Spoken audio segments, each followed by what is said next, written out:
section. Fit the runner, boy, you nigga, no question. You would run a motherfucker hot stepping. Hey, you never had a big enough weapon. Motherfucker never learned your lesson. I'm a 88 pack nigga, woof. I'm a 88 pack nigga, woof. I mean, day walker, drink blood, things out, full moon, motherfucker, change like a hoe, nigga. I'm just a nigga from the hood, tryna stack a little cheddar for the money.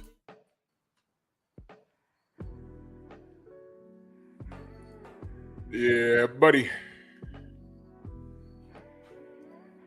Yeah, buddy. Lightweight.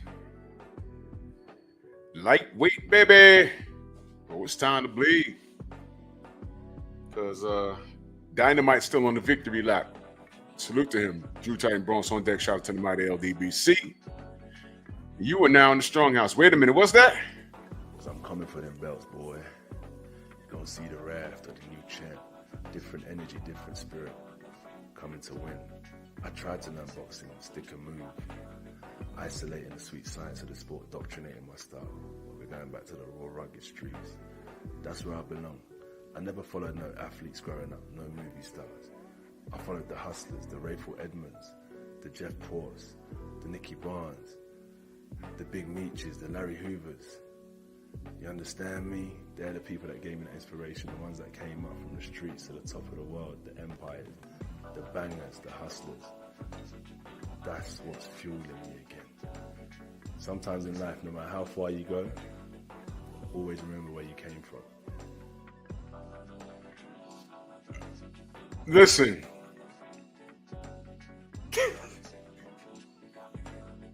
Now look. You know I'll never get over the Jeff Ports of the world. Right? I'll never get over that. That right there. I'm like, did he just recite a Rick Ross lyric? Big Meech, Larry Hoop. You know, he's never going to live that down. And I'm listening to Blue Blood. Did this dude, when he was asked why he lost, did he just say he was a, PCAT? He really said that, didn't he? This dude has epic meltdowns after every loss. And salute to everybody. I'm gonna skip the roll call this morning because we gotta get to this. I see all of y'all in the chat, man. Salute to y'all.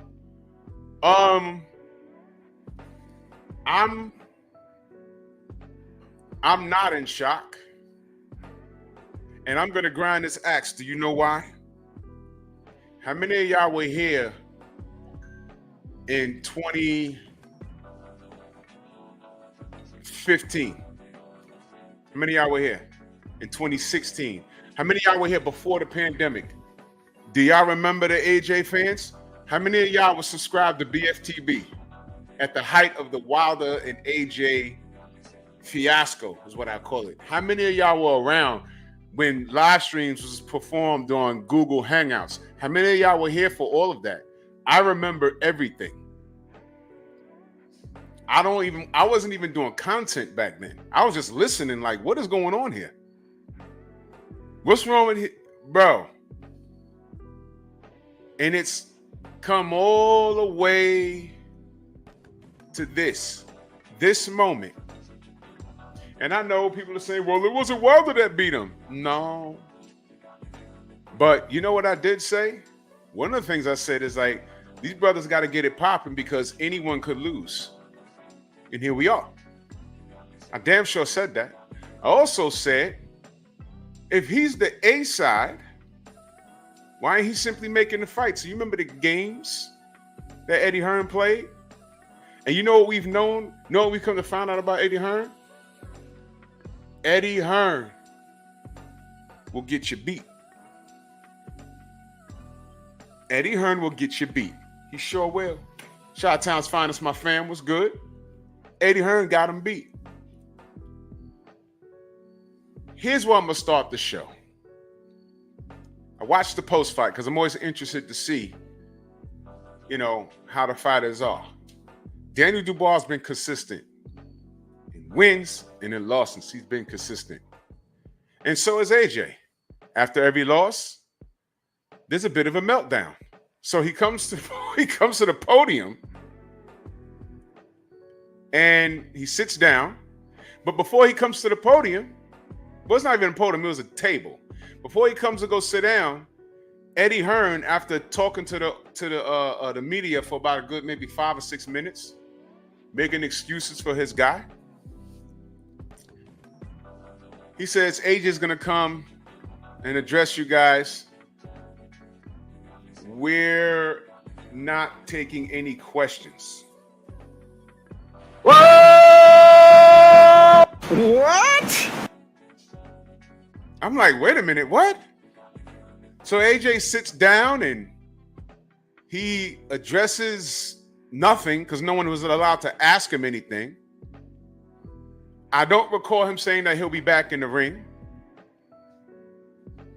And he boogies. He just leaves. And I'm like, that was strange. Because I remember when Deontay said, I'm not talking to the media, even the American media dragged him. You remember that? So pardon me if I don't feel sorry for this kid. He's been protected. And the training wheels was never taken off. And we told you way back in like 2017, this kid's being coddled. Can he beat some heavyweights? Yes. But if you looked at his resume properly, you see where the discrepancies were. I knew there was a problem when they signed King Kong Ortiz to Matchroom. And he was actually AJ's responsibility. And they shelved him. And that's why Deontay Wilder had to step in and say, I got to get...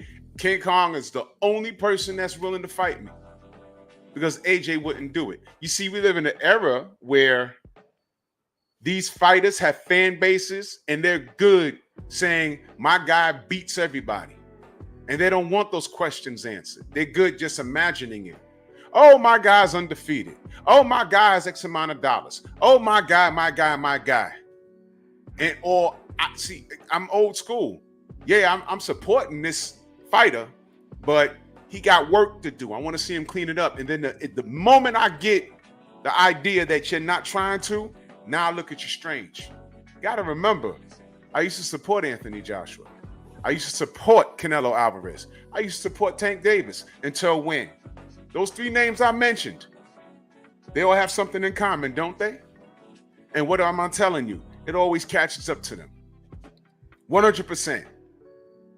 AJ never got into the ring with Deontay. We're going to talk about that in a minute. Later on in the show. Never got in the ring with Deontay. Last night, you saw why. Canelo's never getting in the ring with David Benavidez. We know why. And there's a lot of work Tank Davis has to do. But his fan base is keeping him safe. I'm telling you. Hasn't this year been a lot of, it's been a lot of truth. God don't make no mistakes. And sometimes he uses strong spirits as vessels to relay a message.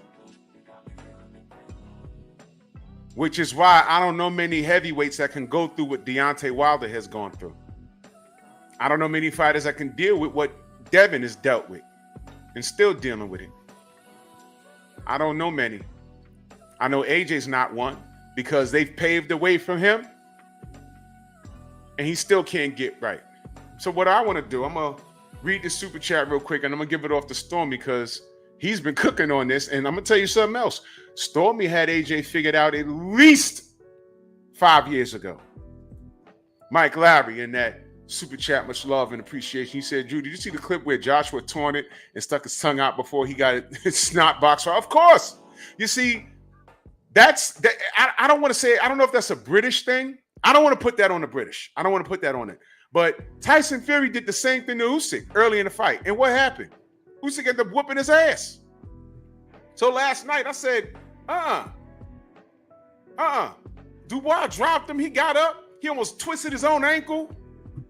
That's how you know you're hurt. You would have thought he was on ice skates, man. Go back and look at when Vernon Forrest rocked Shane Mosley, and Shane Mosley was trying not to fall.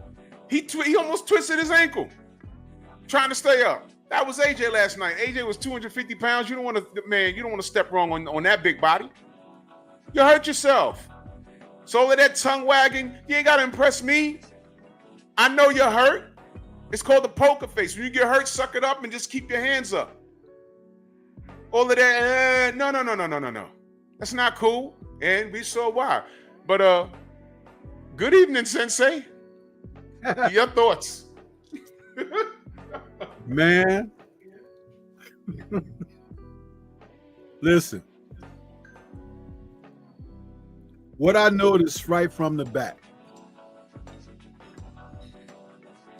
The bell rings for the first round. And Dubois was on his ass. Yep. Meaning he came to fight. Yep. If you remember the face-off, don't disrespect me. I'll smack you across the face with this chair. Dubois said, who do you think you are? You can't intimidate me. That was a personal message going back and forth between them. And the interesting aspect of it is it made for great TV. Because it's like, yeah, it was like when Lennox and Rockman got into it in the ESPN studio. Remember that? Salute Willie Lowe. Salute Willie. Salute Willie. What's going on? Hey, did you see Willie's video? Yes. Yo,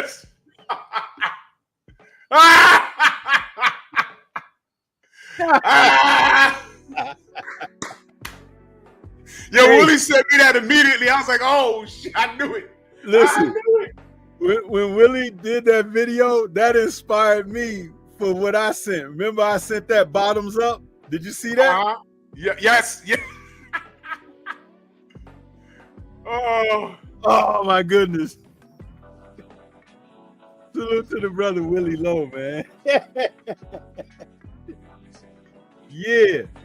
But listen, that whole thing, there's bad blood there because as a young, not yet professional fighter, Daniel Dubois was teaching AJ the facts of life. Yeah. And though he were just a mere bud on the branch, not ready to bloom, excuse me. AJ was well into his manufactured heavyweight career. So Danny had first bird's eye hands-on experience of what's up with this guy. Now, you could call this hindsight being 2020 or whatever, but if you watched them whenever they were together leading up the week of this fight, they had the face-offs, they had the final presser, they had the weigh-in. Every time AJ was close to him and had to look him in his face, he had this weird expression on his face. And it wasn't a I'm gonna get you kind of look. It wasn't even a like we're gonna get it on kind of look. It was a look like he was trying to keep himself together. Didn't it look like that? I thought I was imagining that. No. See, this, when you're able to see these kind of things, then that means that you're looking at it the proper way, Drew. That's why I'll say, I'm glad you noticed what you noticed, because it's a fight. This is what they do professionally. So everybody hams it up. Everybody acts the tough guy and this and that. You've already shown the world that you're a tough guy by taking this as a form of earning a living. And I'll always say that. That's true. That's one of the toughest ways to earn a living outside of walking the corner. Huh? Yeah. So when I saw him, but when I looked at Dubois was like, the time has come. You ready? That's what his look said. Talk to me about the ring walk, the different faces, because I know I wasn't bugging. And salute to Rob Neal in that super chat. He said if AJ did what he was supposed to do, Fury probably doesn't come back. Probably. And this is what happens when people don't take care of business. You see? When I say that about Tank, we probably wouldn't be talking about Lomachenko now if Tank knocked him out 5 years ago. Now he's still here. Yeah, For those who may have missed it, this morning, I spoke about that, about these guys giving up their own legacies and allowing someone else the opportunity to come in and have legacy behind that. You know, salute Ed. How you doing, brother? Eddie Chambers in the building. What's good? What's good, fellas? How y'all feeling? Good, good. Man, we cooking. We cooking. You pulled up at the right time. Stormy. Okay. Talk to me about and just real quick. That's what I was talking about with the on my show like a few days ago with the George Bush and Osama bin Laden and Saddam Hussein. Yes. When you don't take care of business, it hangs around. And when I said Tank was supposed to take care of Loma, Tank was supposed to. If Tank knocked out Teofimo Lopez 3 years ago, he wouldn't be talking now. If Tank knocked out Lomachenko 5 years ago, we wouldn't be dealing with it now. Yeah. If AJ did what he was supposed to do and got rid of Fury, we wouldn't be dealing with it right now. You understand? If you could, yeah. Right, if he could, you know, but now we won't know.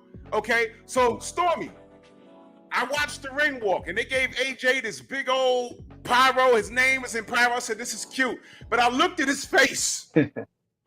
I said, And before that, I looked at Dubois. I said, he's about to fuck him up, bro. Danny had the sweat beads on his head. He looked like he had to be held back from running to the ring. That brother was ready. You know how you talk about, you know you're ready when you warmed up and you got that sweat down your back. He was ready, ready. And I said, he about to fuck AJ up, man. He about to bust his ass. Dubois' ring walk reminded me of Mike Tyson's ring walk when he came out to fight Alex Stewart. I don't know if you guys remember that. Yeah, Alex Stewart. I think his most intense ring walks because something had happened during Tyson's training leading up to that fight. And that was also the HBO episode where they allowed Spike Lee to film Mike and Don King. And if I remember correctly, that was Mike's last fight on HBO. The whole training leading up to fighting Alex Stewart, and Alex Stewart at the time had only lost to Evander Holyfield, right? Yeah. He had all of these fights and all of these knockouts. It was like 26 fights, one loss to Holyfield, and like 23 knockouts or something. Stewart, who was out of New York, Jamaican brother, he was a fierce knockout puncher. He was good. Yeah, I remember Alex Stewart. He was tough. But when I was real young then, though. when Tyson was on his ring walk that night, they were playing Public Enemy, Welcome to the Terror Dome. And Mike was coming. I remember that. And I've seen Mike's ring walks before. Yeah. The last time I thought I saw him have a ring walk like that, it was like when he was facing Tyrell Biggs. Because he didn't like Tyrell Biggs at all. Yeah. Man, he demolished Stewart in one round. Went out there and destroyed. Like he was scared to death. Dubois channeled that same energy on his ring walk. Remember, they were talking about they didn't know if the big lights were going to get to him. They didn't know if that 96,000, he had never been in front of a crowd there like that before and all of that. Yeah. But he's from the UK. That's his home too. And the thing is, it's like if he wasn't in the ring, he's been to the events. So it's like, what are they talking about? I'm like, wow. He might have been on, he might have been on some undercards too. Exactly. He's a young man. He's ready to go. He's ready for his opportunity. And he resonated that energy. They had him so miscalculated, man. Whomever they polled and talked to and took information from, they should never be allowed to talk again. Well, they were only speaking from the vantage point of AJ being a quote star. Right. Stars have been called, haven't they? Look, I mean, honestly. Can anybody see me or hear me? Yeah, we can hear you. We got the rock stars in. We got Fast Eddie Chambers. We got Monty Barrett. We got Dominic, Gwen, man. Salute to you They- guys, man. Much love and They appreciation. the rock man. stars. I'm just the cello What player up? in the back or some shit. Y'all fought more pro rounds than I I'm a ever did. struggling actress. Yo, can y'all hear me? Can y'all see me? Absolutely. Yeah. Yep. Yeah, we got you. Yo, Y'all Yeah. fought more pro rounds than I ever did. Yo, Dominic. What's Dominic, up, guess baby? what? You know who got me ready for you, right? Who? Not Eddie Chambers. Don't even tell. Yes, he Don't did. tell him. Yes, he did. Don't tell him. Do not tell Yo, him, please. Hold on. Why? Dirty Why? motherfucker. No. Both Why did y'all bring us on at the same time? This is like the craziest triangle shit. Yeah. You gotta be kidding me. Oh, that's No, No, for real shit. That was a good camp, yo. Yo, Eddie came Yeah, I think Eddie was the every best time I he ever came been with. As far as hand speed. in area. yeah, Monty, your connection's kind of jumpy. Yeah. Frezzo Kendall's in the building. Oh my God. Everybody's pulling Yeah, up. we got everybody in this joint, man. Damn. Y'all got Everybody the. pulling up. I feel like I'm the least famous dude in this whole thing. Yeah, that's everybody. No. Yo, For you sure. made the video game, man. What you mean? Listen, that I got lucky there. I just knew somebody. You know what I'm saying? I just fucking knew somebody. That's all I did. I got lucky. You know what I mean? Well, we Fred Monty will be back. Well, Okay. obviously talking about and salute to my brother Anthony. Salute, man. We're talking about what happened last night. And I love getting a professional opinion from you guys. You know, Stormy's a former trainer out of Chi-Town. I'm just a dude that goofed around in the gym every now and again. You But I love it though. I If love you- it, man. if I love it. If you love it like that, it's like me with basketball. If you love it enough and you around it enough and you do it enough, you know what I mean? Your opinion matters too, because you know you're looking at it from a different perspective than some of us are. I mean, we've been involved in it with the business and all of that and the things like that. But you're looking at it strictly from the point of view of admiration. You absolutely love it. So it's like there's nothing that anybody can say to make you say, "Oh, boxing is bullshit." So, you know, I mean, we know both. We know the other side of it. You know what I'm saying? So some of us is looking at it like we should be millionaires. Like Dominic, definitely. You know what I mean? You look at Monty. You know, we all should be all these dudes on here, these fighters should. I don't say millionaires, but we should definitely be doing better than some of us are doing. You know what I'm saying? And it's like it's a hell of a shot at the sport. You know what I mean? I mean, I'm not saying dudes ain't had money and lost it, but when you look at basketball, NBA players and these NFL players, even back then, they was making money. So Yeah. we was. My man Billy always said this. He said it's a tough way to make an easy buck. And damn, was he not saying the right thing? I'm telling you, that shit is crazy. No doubt. And salute to my brother Rod Neal. He said, salute to my fellow Arkansas's representative Dominic Gwynn. Shout out to Hot Springs, Yes, Little sir. Rock, and Arkadelphia, man. Salute, man. We got a lot of people from people's hometown up in here, man. For real, man. So what I'm gonna do is I'm gonna go around and I'm gonna ask y'all opinion on what y'all saw last night. I'm gonna start with Dom. It's your first time up here. Dominic, man, thank you for sliding through, man. I appreciate you. So your thoughts on AJ versus Dubois? What did you I'm see? gonna say thanks for having me on the Thank show. you, brother. Look forward to it. On here with a great panel of guys, former Hall of Famers, Eddie Chambers, Fred Kendall. I hope Monty Berry come back. Yeah. You know what? I'm gonna say this. I felt. I don't want. Did y'all give me? I don't. Yeah. Excuse me. I don't want to talk about trainers because I felt like, and not throwing no shot at Derrick James, but I felt like Derrick James wasn't there.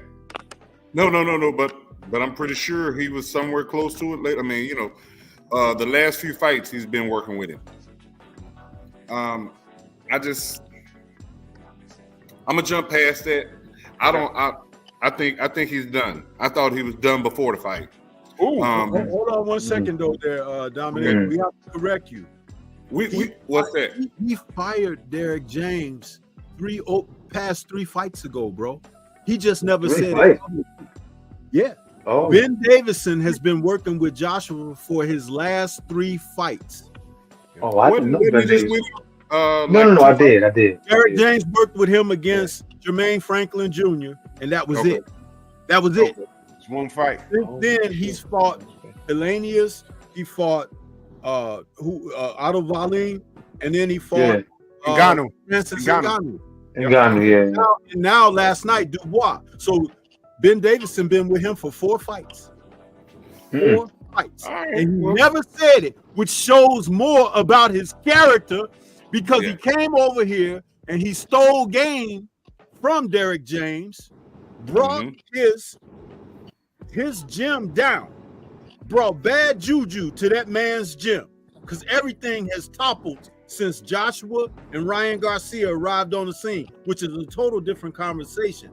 But I'm sorry, I had to correct you on that, because you may not have known that. Okay. No, you may not have known that in the. I didn't, because they purposely haven't said anything. Okay. I want to ask you, Dominic. I'm gonna ask all the pros here. How the hell do you stop a jab? Because apparently AJ don't know on this level. What the fuck was that? Jab with him. Like I tell the kids in the gym every day, either you got to jab with him. If you jab one time, I'm gonna jab twice, or step back, get out of range. But I seen one thing where he got caught. I guess the last time he had his left hand. His left hand was down when the right hand came over. So I saw several different things that I didn't like. But he didn't wasn't off the line. He didn't take his head off the line. But that's some of these heavyweights nowadays. See, I'm gonna say myself, Fred Zakendo, Eddie Chambers, Monty Berry, just our old trainers.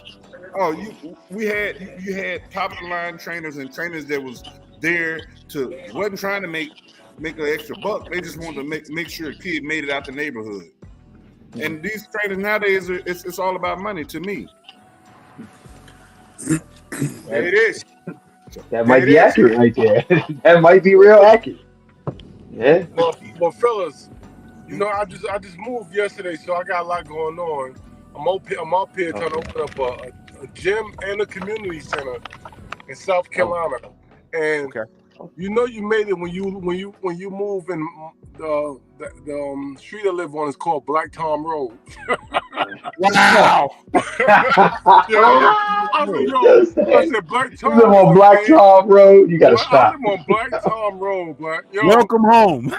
Exactly. I'm in South Carolina, and I live on Black Tom Road. No, hell no. Slave. I said I wanted to Google and find out what the hell Black Tom do to get a whole road named after him. He did something. He laid down. But not he was fighting. He had to be one of those slaves that kept fighting. He got a whole road. Black Tom. He claimed his road. I was like, man, that's the next Monty. Yeah, is the next street over called Nigga Keep Running? I think so.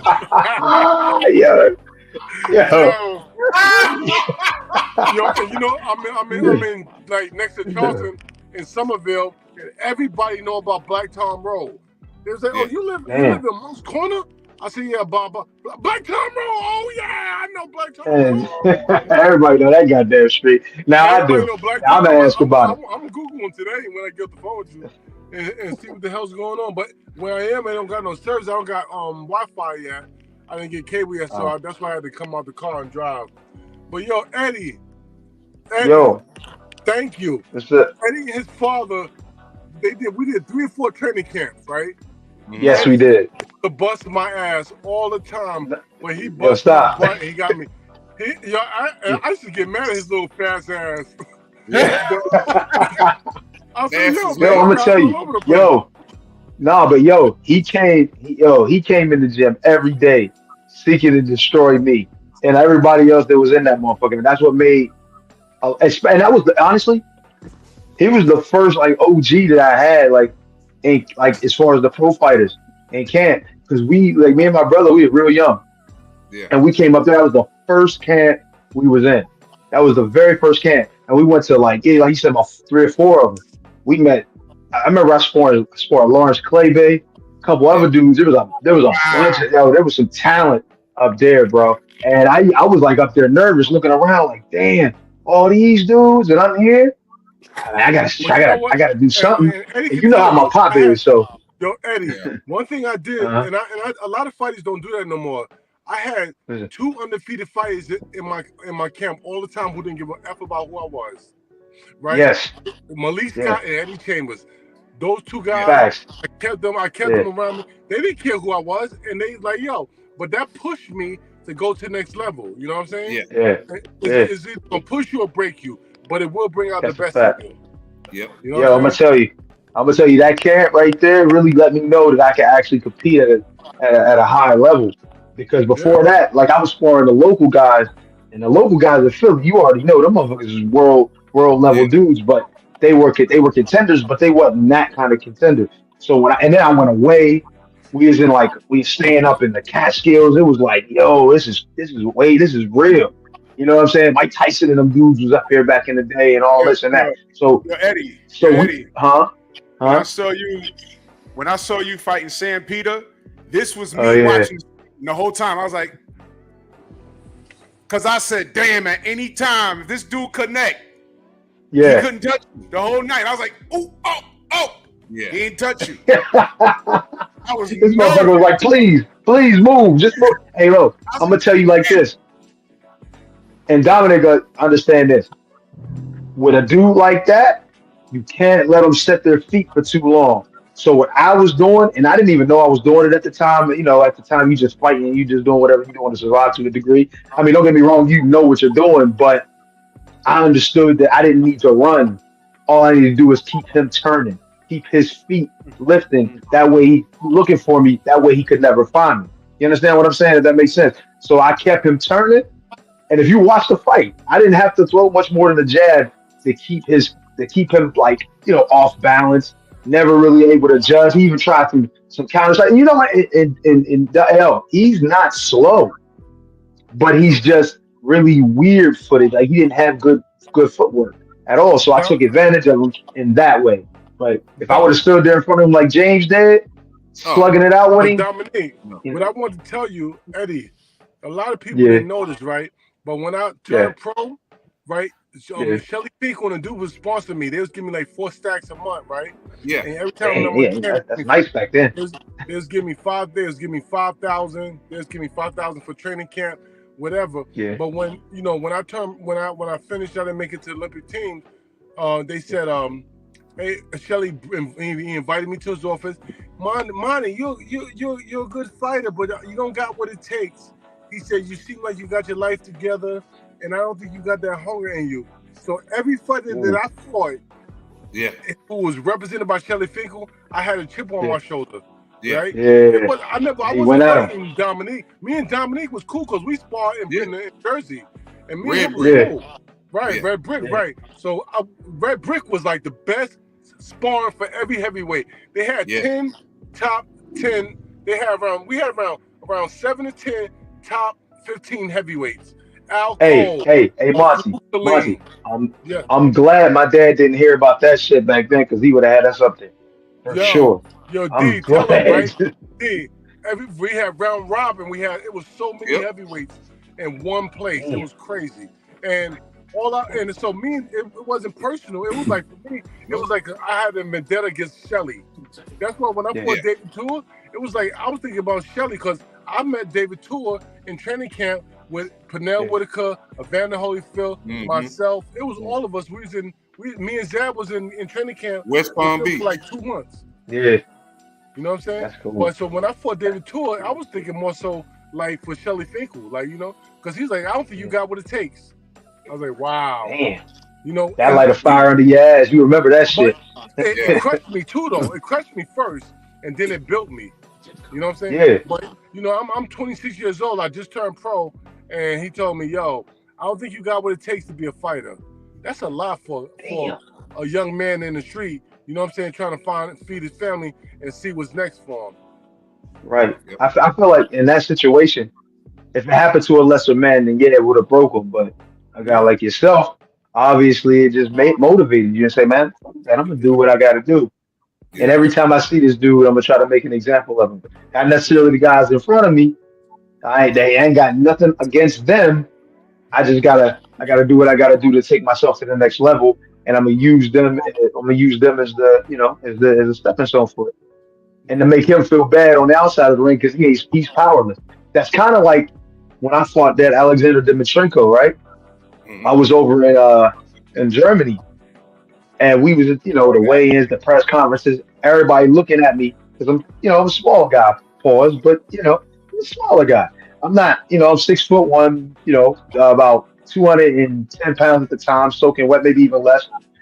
And there's even regular folks that are boxing fans or fans of his are looking at me like, you're gonna die tomorrow, saying shit like that. I'm like, yo, what the fuck this dude up, Everything y'all think is gonna happen, he gonna be, you know what I mean? I was like, if I go in here, I'm ready to die. That was my mentality. Like, I'm ready to fucking die. They what are they gonna do when you realize that you got this dude in front of you that's smaller than you, looks like he's not really that tough, but he's just dominating you. He's stronger. He really is stronger than you. You know what I mean? Hard to hit. You can't really hit him. There's not really anything you can do. You can't move him back.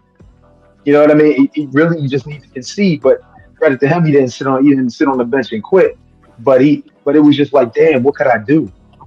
And I did it. And I'm looking at his guys on the outside of the ring, like it was Universum, I think was the company. And I'm looking at them, and they like, what the fuck is going on here? You know what I mean? This is not supposed to be happening. Our dude's like 6'8", 250, and this little guy in here running him ragged. And it's just, and it's the motivation. When I was in Canada training for that shit, motivated the hell out of me to get to that opportunity to fight for the world title. But more than just the world title, but for like 4 belts. So that shit, I mean, I agree. That motivation right there turn you into a whole different animal. Well, see, that's the responsibility of someone who's the overseer. He's supposed to put that type of pressure on you because that's where it begins. If you can't motivate yourself, how is he going to help to instill other qualities that are supposed to be a part of what you're doing? So your first job is to prove that you belong. Your first job. We all did too. We all did for sure. And once you do that, now you have given them something to work with. Once you give them something to work with, it's called the cultivation of talent. Now, I see that you have some ambition, desire within you. Let me add something to that for you. Here, take these keys. You know that they go to that car, but understand what the car does before you get in it and drive it. And to keep on point, that's why we call him the sensei, y'all. Based off of, because again, you guys are the pros. I want to know what you guys saw and what AJ did wrong. I know what I saw, but like I said, I'm just I'm just sitting on the couch. I'm gonna go to our brother Frez. Frez, my brother, how are you? Shit. What's up? What's up? What's up, my bros? Yo, Frez, Yo. Frez, what up, man? What's up, That's Monte? My former stablemate, Monte. We go way back. Man, I love Frez, man. That's my God, man. Wow. We fought. It's crazy. I don't even remember, Monte. We fought in that same card. It was a suburb of Chicago, and I forgot who you fighting, man. But it was I was fighting some journeyman, some dangerous dude. But it's crazy, man. I remember, man. We all came up together, and then we fought. Yeah. I think we fought Atlantic City a couple of times. We were with America Presents. Yeah, that's right. Oh, damn. Great memories. Oh, we go way back. So Frez, based off of the performance, Anthony Joshua, give it to me, brother. What did you see? What could he have done? Could he execute what needed to be? Well, obviously he didn't. But what did you see from your professional opinion? What went wrong? Off top, when he looked focused walking in the ring, you could tell he was focused, getting there, no excuse. He was ready to take care of business. When that bell rang and they threw the first punch, when I seen his head straight up to the sky, his chin way up, and his hands like to his chest, I knew it was gonna be a problem because Dubois, he's got a good jab, and actually Dubois, I didn't see my little brother went to check him out in Florida. I think it was this year when he fought that Don King fighter, that clown. I forgot his name. Oh yeah. Yeah. So he I ended up forgot his knocking name him too. Yeah, I guess it's for that title that I was supposed to fight like 10 years ago. Remember the WBA regular title? So he ended up, yeah. he ended up scrapping that from him. But what I noticed, when that kid walking in, he's still a kid. He's only, 26, 27? Man, the confidence that he came in, he reminded me of one of my fights. And when I was a 12-1 underdog, when I was fighting the Black Rhino, when I looked at his eyes, I remember that. man, when I looked at Yo, his eyes, it I reminded remember me that shit. of when I was fighting the whole world, the whole experts, Dan Raphael, all these clowns. Oh, Fred's probably go a couple rounds. I said, okay. So the whole world was against, the skinny Puerto Rican, who, the odds, everything against me. But I seen that fire in his eye, and that right there proved it's gonna be problems. And then when the bell rang, and when Joshua threw, his first punches and his chin was way up, and that kid was out jabbing him, I knew he was gonna take it. So style make fights, and he just had that style that Anthony Joshua just couldn't adapt, man. And the jab, beat a puncher. And Fred, to add to what you were saying, and I talked about this with the guys, and I said he came out like that against his opponent. He was doing that in the gym. Man, that you know what? Yeah, because his trainers, somebody dropped the ball because he was looking pretty good in his last couple of fights. Combat, when he fought that Irish dude, whatever, 2 fights. Yeah. He looked great. He was counter punching. He was jabbing side to side, moving. When he fought the MMA champ dude, and even he wasn't a world class fighter, but they built him up to be this this odyssey like Jake Paul. And he looked impressive. So he had the whole world. He had the shake. Everybody thinking that he's the next great thing coming again. And man, you seen the truth yesterday. He was. He didn't get a real test. When those 2 fights weren't real test. Fred, me and you have had fights. We were underdogs, right? When I fought Dominique, right, I had nothing to lose, right? Dominique was a man said Dominique Glenn was the next great American heavyweight since Riddick Bowe, right? That's right. Big shoes to fill. He said that, and then one thing I knew that Dominique didn't know is Dominique had a lot of pressure on him because I'm fighting his hometown. I just fought Joe Messi in my hometown, and it was hectic because all the pressure was on me. The interviews, everything was on me. He had all that he was dealing with. I knew he was going to be dealing with a lot because there wasn't no pressure on me. He was he was undefeated. Right. He was Bill Clinton. Everybody was talking about him. You know what I'm saying? Yeah. So I remember. A lot of people don't understand. It's just the underdog. You know what I'm saying? Like that's us. That's us. I was the underdog. You know what I'm saying? And the reason I use Dominique because Dominique, your fight more than every fight I had until I fought David Tour, your fight propelled me to the next level. Yeah. Wow. That one fight I had with you, I fought many good fights, but your fight propelled me to the next level because it took me from right here. I was off the scene for 3 years. I was in a contract dispute with Joe LaGuardia. I didn't fight for 3 years, but when I fought you, I went from not being ranked in the top 25 to being number 3 or 4 in all sanctions. Dang. You know what I'm saying?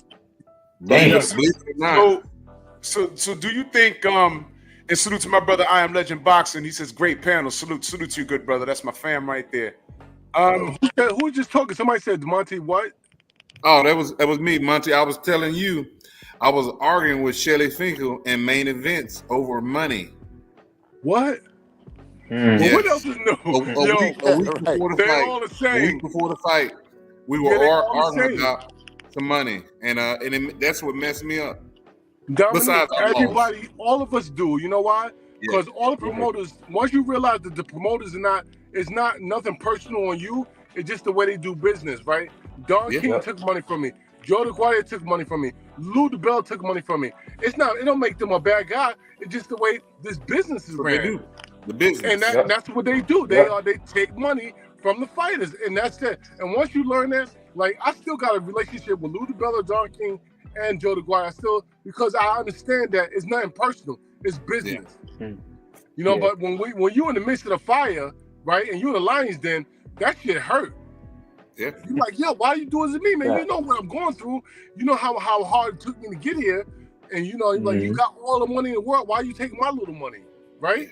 Right. But it's true. But that's how they got the money. That's how they got the money. In that aspect, are your promoters and managers making more money than you? Oh, of course. Yes. Of course. Yes. That's a no-brainer, man. That's a no-brainer. I could literally die in the ring. Dominic, I watched you versus Michael Grant. And salute to Michael Grant. He's friends of the show. And goddamn, man.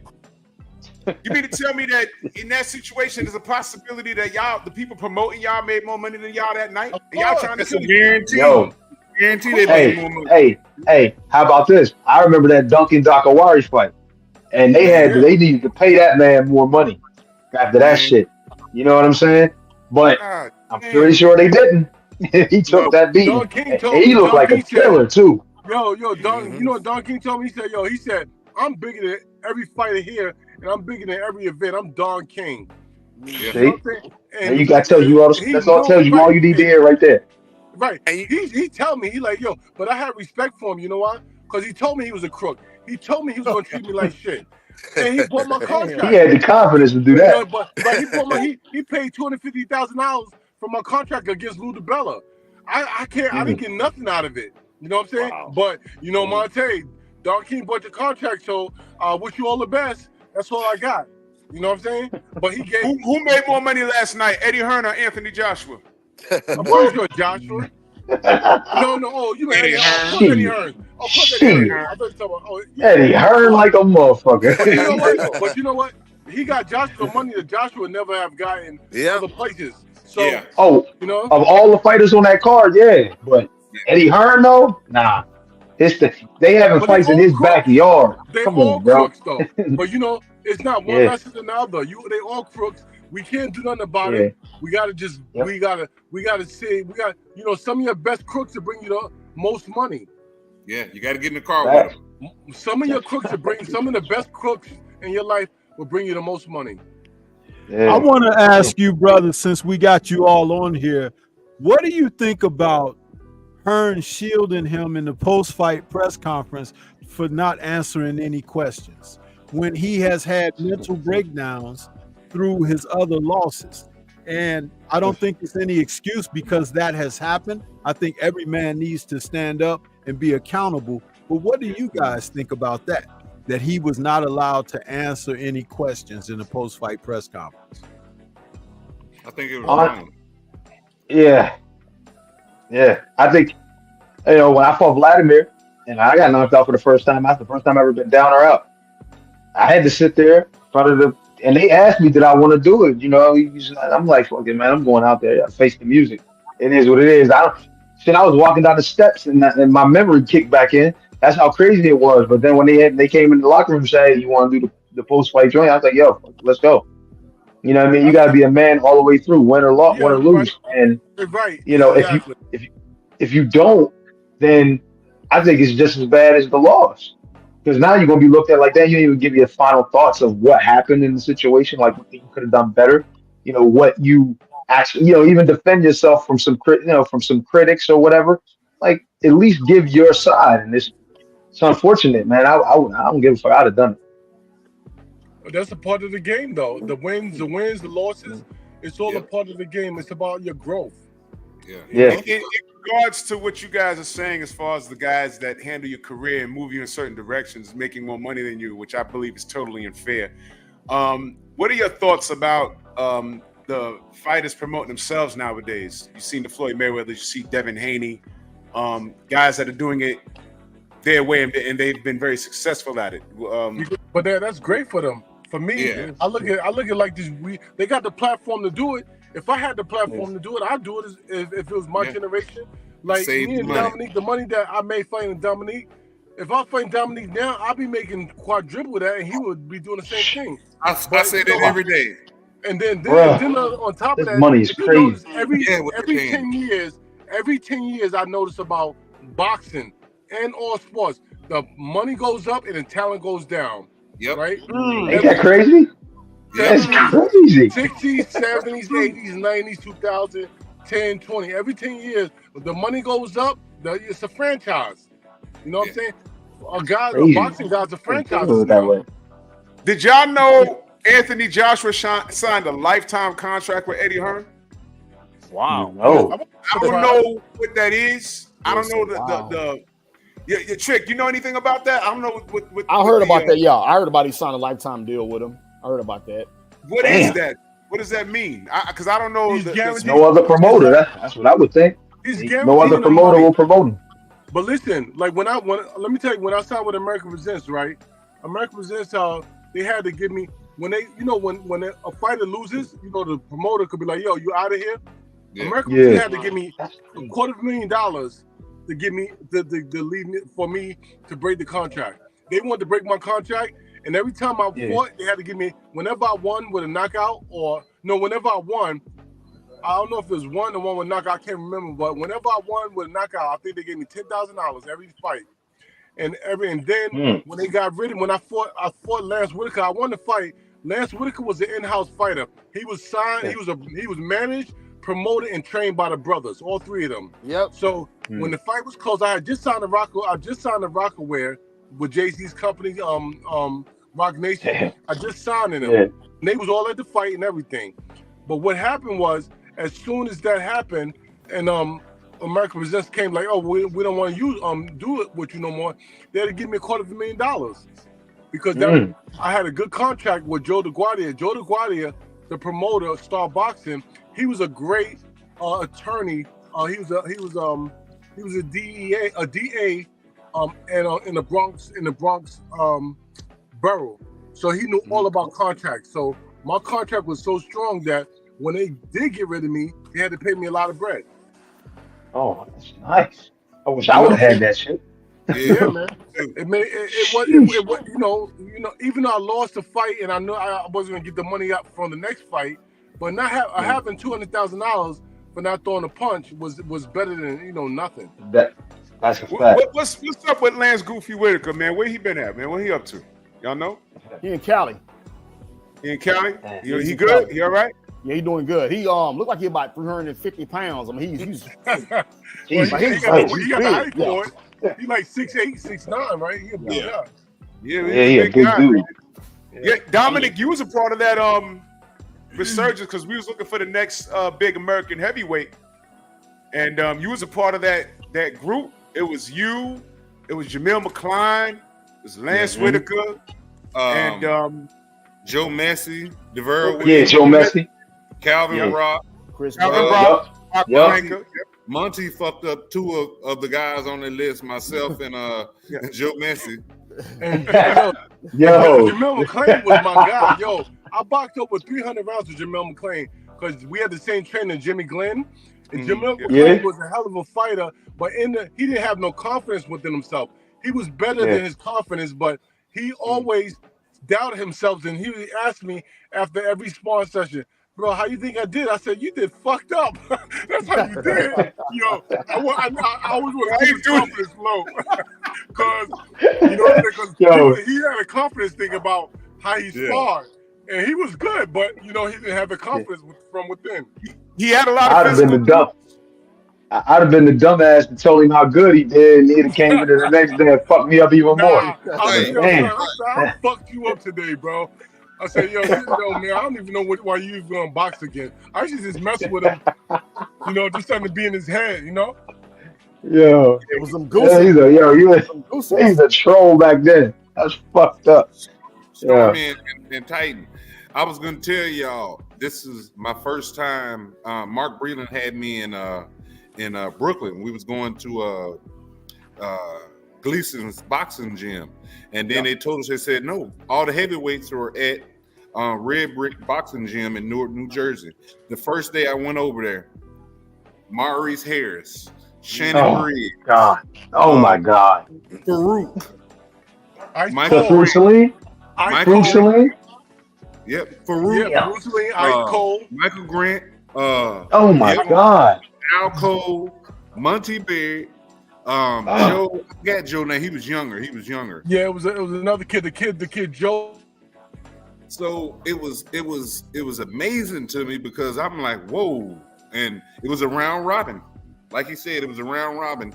One day I remember this, and I was just telling this story at the gym the other day.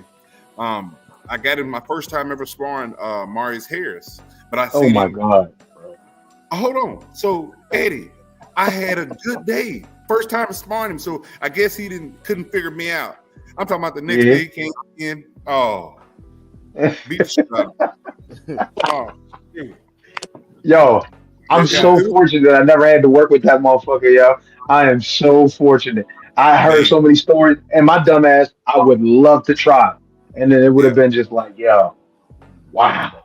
Hey, I 6'4", 6'5", able to do all the same shit I'm doing? Like, nah, man. That's fucked up. Yo, that's cold blooded. And you might understand this. I seen this. Y'all remember when I fought Michael Grant? So Yeah. I remember watching him in the gym, sparring. That's why I knew when he was hurt or when he was vulnerable, he was at his strongest. Yeah. So when Ronnie was telling me, "Hey, get on him, go after him," we heard him. Yeah, but I'm saying to myself, no, I'm not just going to run into something because I see this guy hit red brick. Yeah. Man, I didn't understand that fight, man, because I was like, why is this big ass fighting you want a pocket? Man, I did not understand that. Yeah. I was gonna say this when Eddie Chambers and Monty was telling the story. What motivated me in that fight there was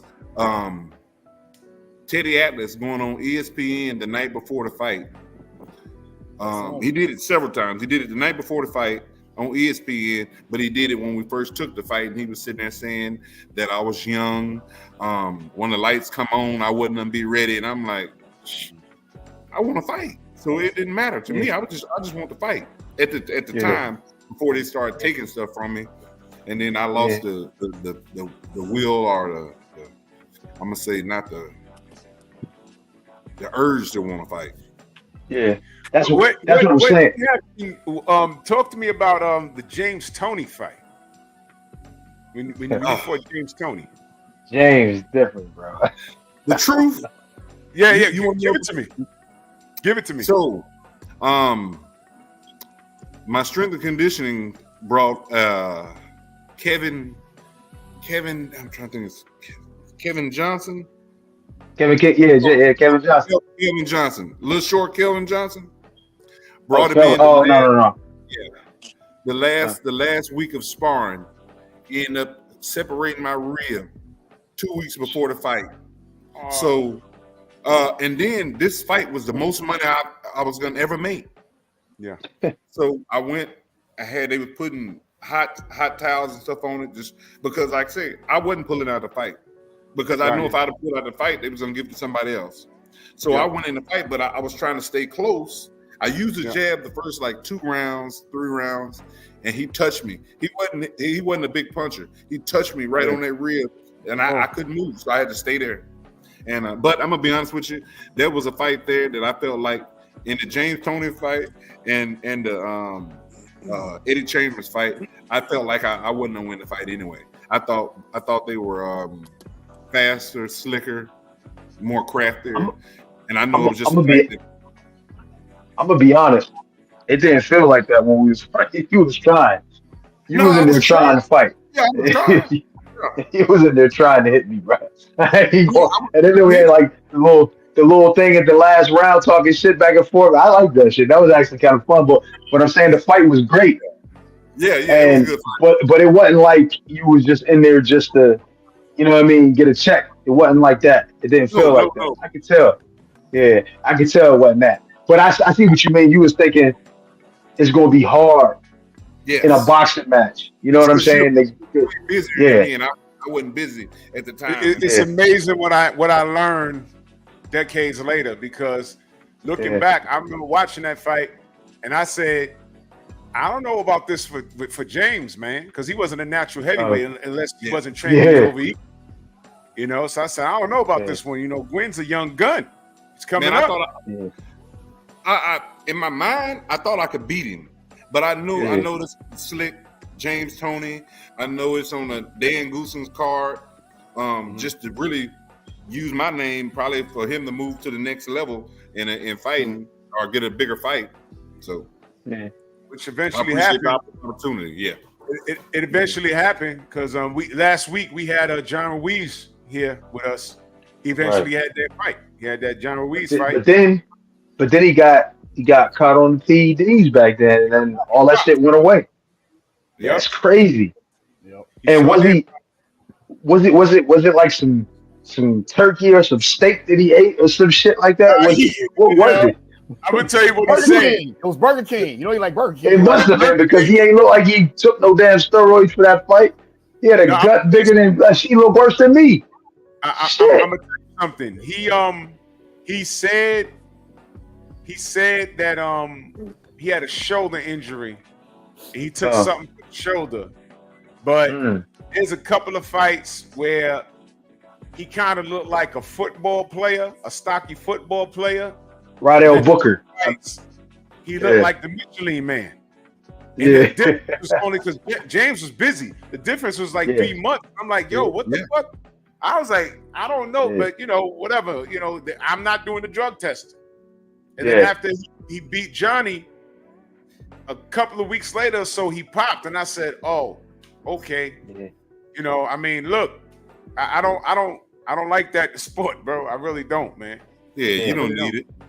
You could die in there, man. Hey, man. Do it clean if you're gonna do it at all. You know what I mean? But most motherfuckers. Hey, look. Let me say this. If everybody's doing it, is it really like an advantage? And that's what I think a lot is going on, especially now. I don't say especially now, but a lot of that shit is going on, and it's hard for somebody who's trying to be clean, just trying to do it, or not thinking about that, or don't even know about it, to compete with them. And you just like, damn, why the fuck this dude feel so strong, or why he don't get tired, or anything. It's like, damn. Like normally when I'm fighting another guy, it's just another guy and not no damn android. It don't feel like that. You understand what I'm saying? It's like, you know the difference. Like I've been in there with guys I know that were on it and still beat them, but it still feel like, Jesus, man, these dudes, and I'm already undersized. So could you imagine? You know what I mean? I know when I was in there with Dominic, he wasn't on that shit. I just know he was trying to take my head off, but he wasn't on that shit. And I know a lot of other guys that I was in there with wasn't, but then there was a lot of guys that were. And once I got to the highest levels and start fighting in other countries, you start seeing that shit a lot smoother, and you ain't nothing you could do about it.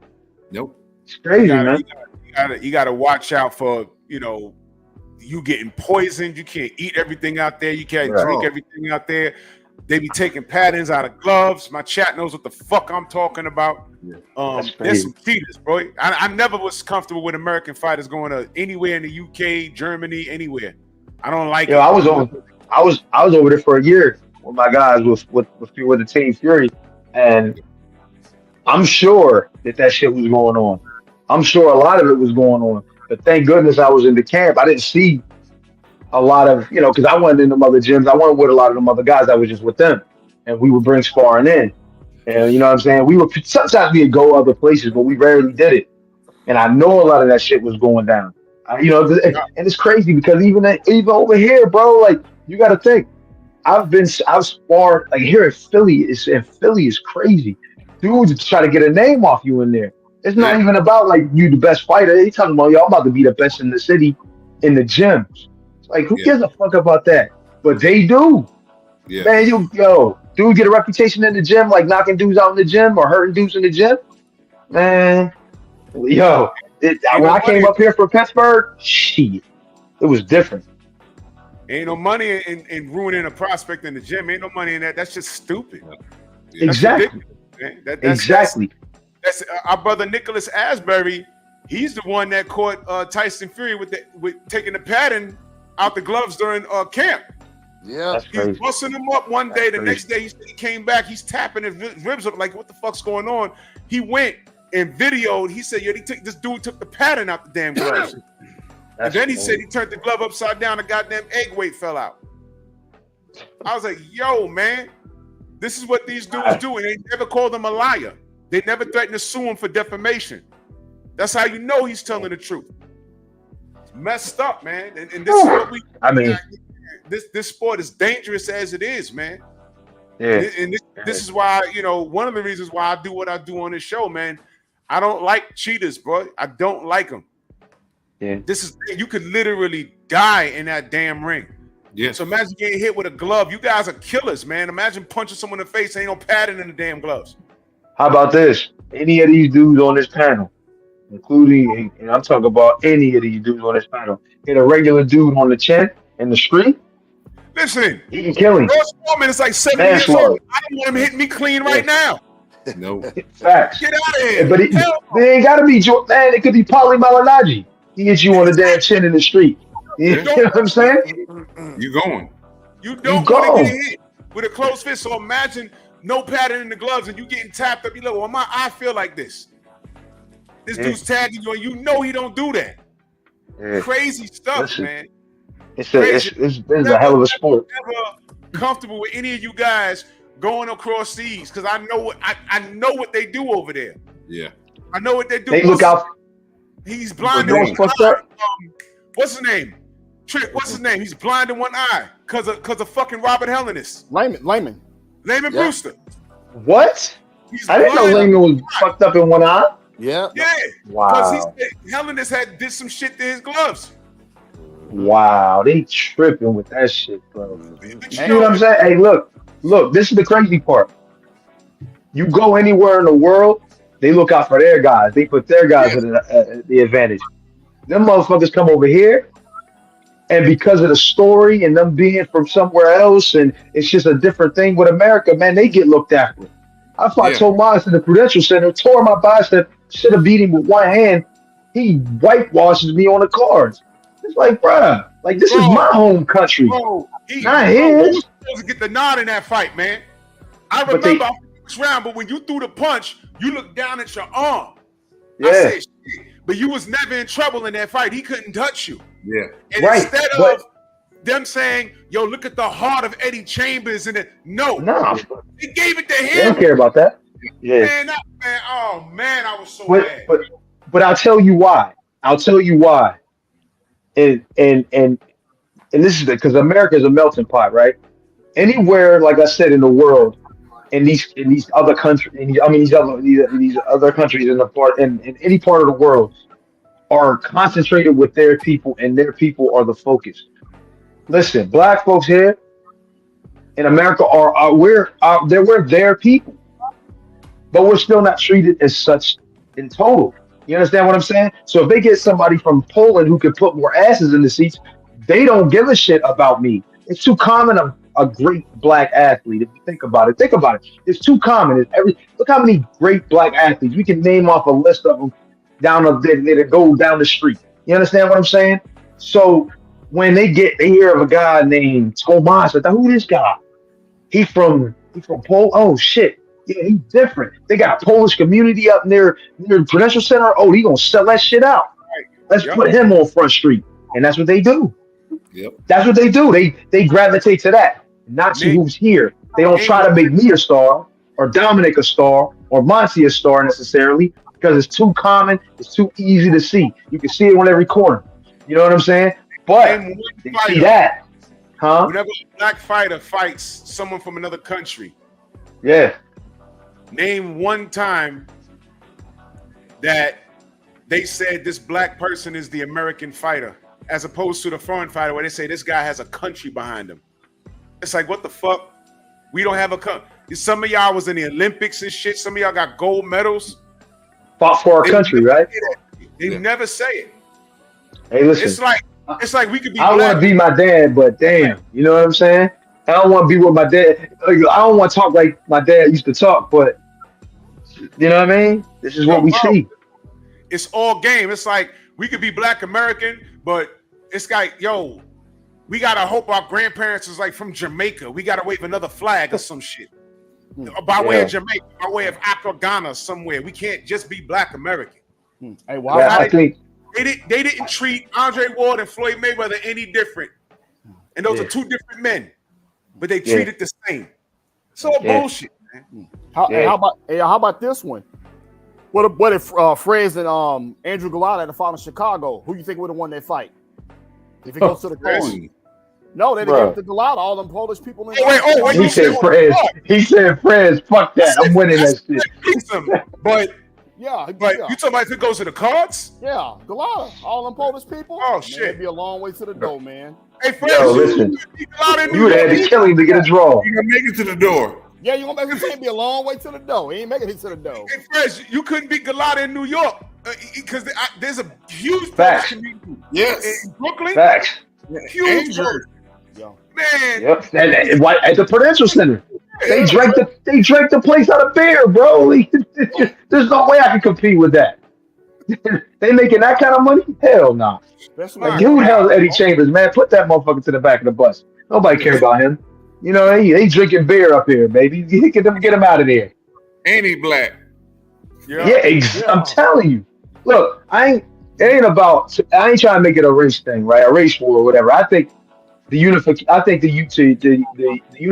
of and the entire body is the only thing that's going to be able to fight against the true problem, which is the elites of the world, or of this country, which I guess can tie into the world. But the reality of it is, we ain't going to start nothing until we start really looking after each other. And I think that's the problem. We don't look after each other enough. We don't support each other enough. I just don't think that's that. I don't. We are within this group here, but it's a much bigger world than what we got right here, or a much bigger country, let's just say. And we're not supportive. I don't think we unite enough in any thought. And I think that's what it is. Like, you look at these other, you look at Spanish, man. You look at Asian. You look at all of them. They all are behind each other. We just got to do the same thing. You know what I mean? You ain't lying. Hey, Drew, I got a question for Dominic. Hey, Dominic, I got a question, man. I remember when Anthony Joshua was here in Houston with y'all, man. Yes. Man, what happened? I mean, like, because you sent me a picture. Y'all just picked him up from the airport, and you sent me a picture. You was standing up next to him, I think, in the gym, and I was like, "Oh shit, we got Anthony Joshua." Man, what happened? I think he had, from my input, I think he had too many demands for what he wanted Ronnie to do. And Ronnie Shields is Ronnie Shields. So like I said, I was begging him to come. Hey man, stay. We'll work it out. It didn't work out. Yeah. Damn. Unbelievable. Well, that's nothing new. He makes all the wrong moves anyway. It's just consistent with who he is.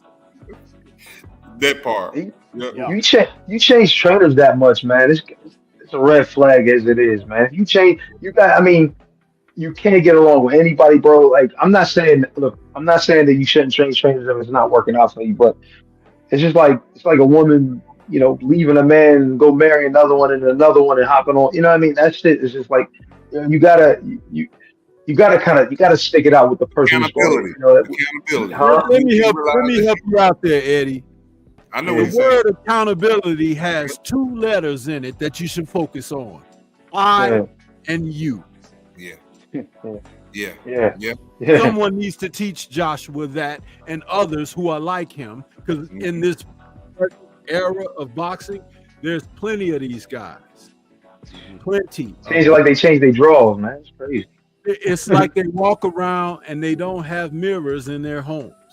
Huh? Yeah. You ever see someone that walk outside that's fully dressed, and you be like, "Damn, did he look in the mirror before he left home?" He got dressed in the dark. Exactly. And it's like, outfit not pressed and things. It's like you look at him and you say, don't nobody love that cat, because if someone cares for you, they won't let that happen to you. I'm serious. Right. They're gonna pull your coattail and say, "Hey, bro, you got something in your teeth, huh? There's something hanging out your nostril there, huh? You got some lint on you. Huh? Comb your hair, huh? Wash your spots." You know what I'm saying? Listen, again, we're talking about adults here, not necessarily grown people. two different things. Yeah. That's crazy because getting back to the event last night at this level, I didn't think with the hype behind it and AJ being a favorite, I didn't think that I picked Dubois to win it, but I didn't think he'd get steamrolled. He got steamrolled last night. Yes. There was no part of that fight he won until the round that he got stopped in. Yeah. He had a little moment. He landed 2 right hands. Yeah. And for the love of God, I don't know why you're throwing an uppercut from that far out. Yo. What the fuck was that now? Am I bugging? I'm not the pro. Hold up. You say I'm not a boxer. I mean, I'm not, I didn't do it, but you picking out the same thing that probably all of us think, exact same thing we saying. I know everybody I talk to, be it, whether they were diehard boxing fans or actual fighters, said the same shit. What was he thinking? Throwing that punch in that situation. So, I mean, look, when it's the just bell rang for the first round and the brother's hands was down here and his hand was up here. I was like, I was checking the time because I wanted to see. Okay, about to get out now. It's like the writing was on the wall, and I'm not trying to be funny. But this is how I articulate things because I want to drive the point home of the foolishness. It makes me upset. There are fighters out here who really can take it to the task. They're not focused on. They're not given the press. They're not given the promotion. Yeah. Guys like this, he's been holding this spot in the sport, making a lot of money and money being made around him. Mm-hmm. But dude, he's not a top 20 fighter. He's not. Not now. Not now. Definitely not now. He hasn't been. But I've seen this. Drew Titan said it early before all of you start coming on. How many years ago did I say this, Drew?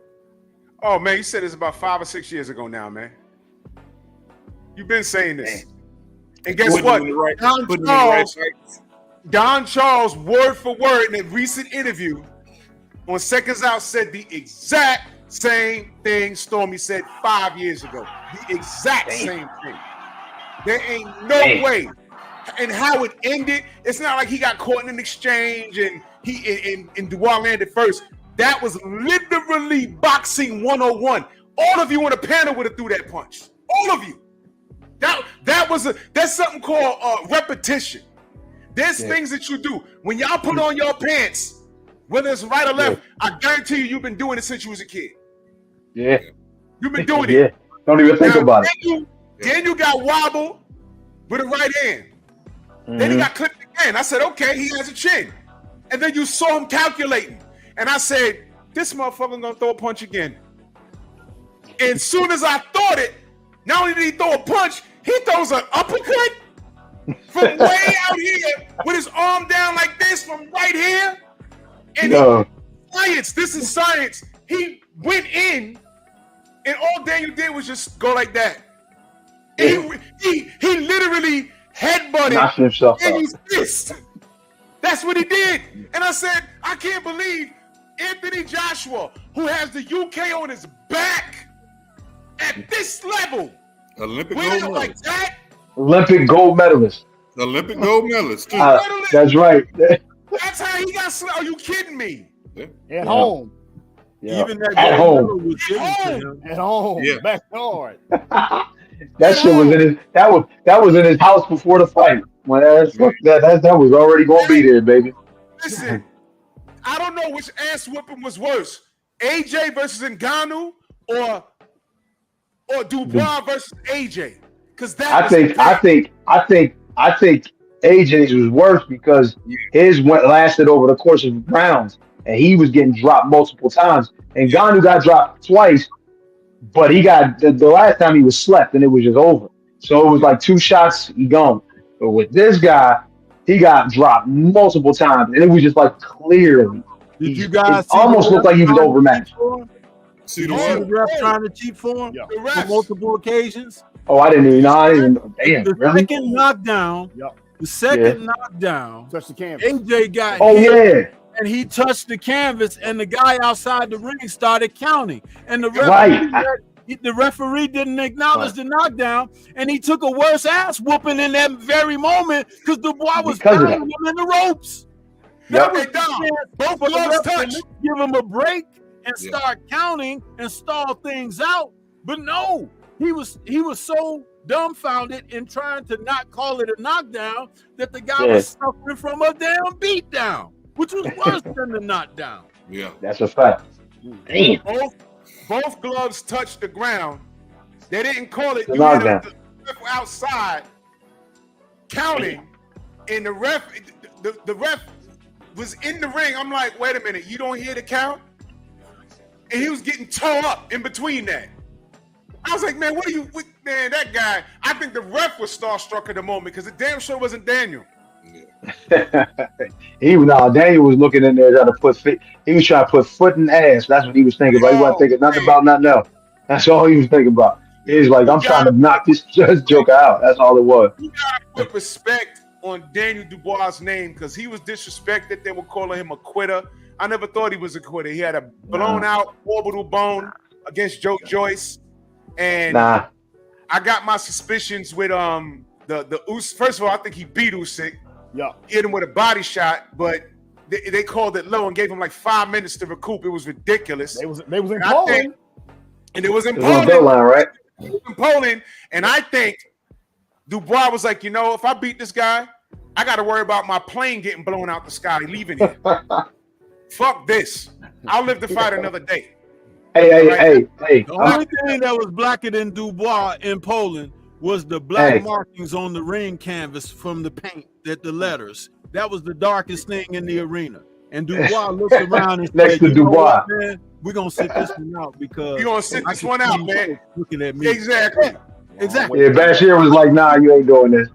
I think Dubois said, wait a minute. He looked around at all those white faces. He said, fuck this. I want to leave. I'm not doing it. I'm gonna tell you like this. I hate flying, bro. And if I had thought that somebody was gonna sabotage anything about my plane, I'm tapping the ring like, yo, I'm done. Let's get the fuck out of here. Let me put this comment up. This is our brother Mo Boxing. He's in the UK. He's an AJ fan. That's my fam right there. But yeah, I don't. He's not a quitter, Mo. Don't do that to Daniel, man. That's fucked up. He heard though. He heard about that. AJ could never test him. AJ should have tested him last night. AJ, listen, this is what I say. And guess what? Lennox Lewis said this before the fight. He put emphasis on the last two opponents. Who was Dubois' last two opponents? Otto Wallin and Francis Ngannou. Otto Wallin was his chief sparring partner for like 2 years or so. Something like that. So he knew I heard about that. Yep. Right? He was confident with that. A boxer. Yeah. He was the boxer. He's just a I big agree with intimidating guy who, AJ beat him with a feint. I'm going here. No, I'm not. Right hook. Fight over. All right? Yeah. Meanwhile, Daniel Dubois fought Jarrell Miller, who scared the shit out of AJ, by the way. He fought Jarrell Miller and stopped him. And then fought Hrgovic, who's put on the pedestal. And I didn't know that he was going to fight him like that. That bell rang. Dubois jumped on him. I said, whoa, what's this? What the fuck? And then he stopped him. Yeah. And newsflash, you guys, Hrgovic was AJ's responsibility too. Let me take a moment to salute my brother Tay Jones. Bomb squad in the building. Salute, Tay. Man, what's going on? How y'all doing? Yeah. What's good? All right. What's good with it? What's going on, fellas? All right. Man, we talked about the debacle and you pulled up just in time. Oh, yeah? Yes, you pulled up just in time. Yeah, I actually just got off the phone with Champ too. Like literally, that what took me so long because I was on the phone with Champ. How you doing?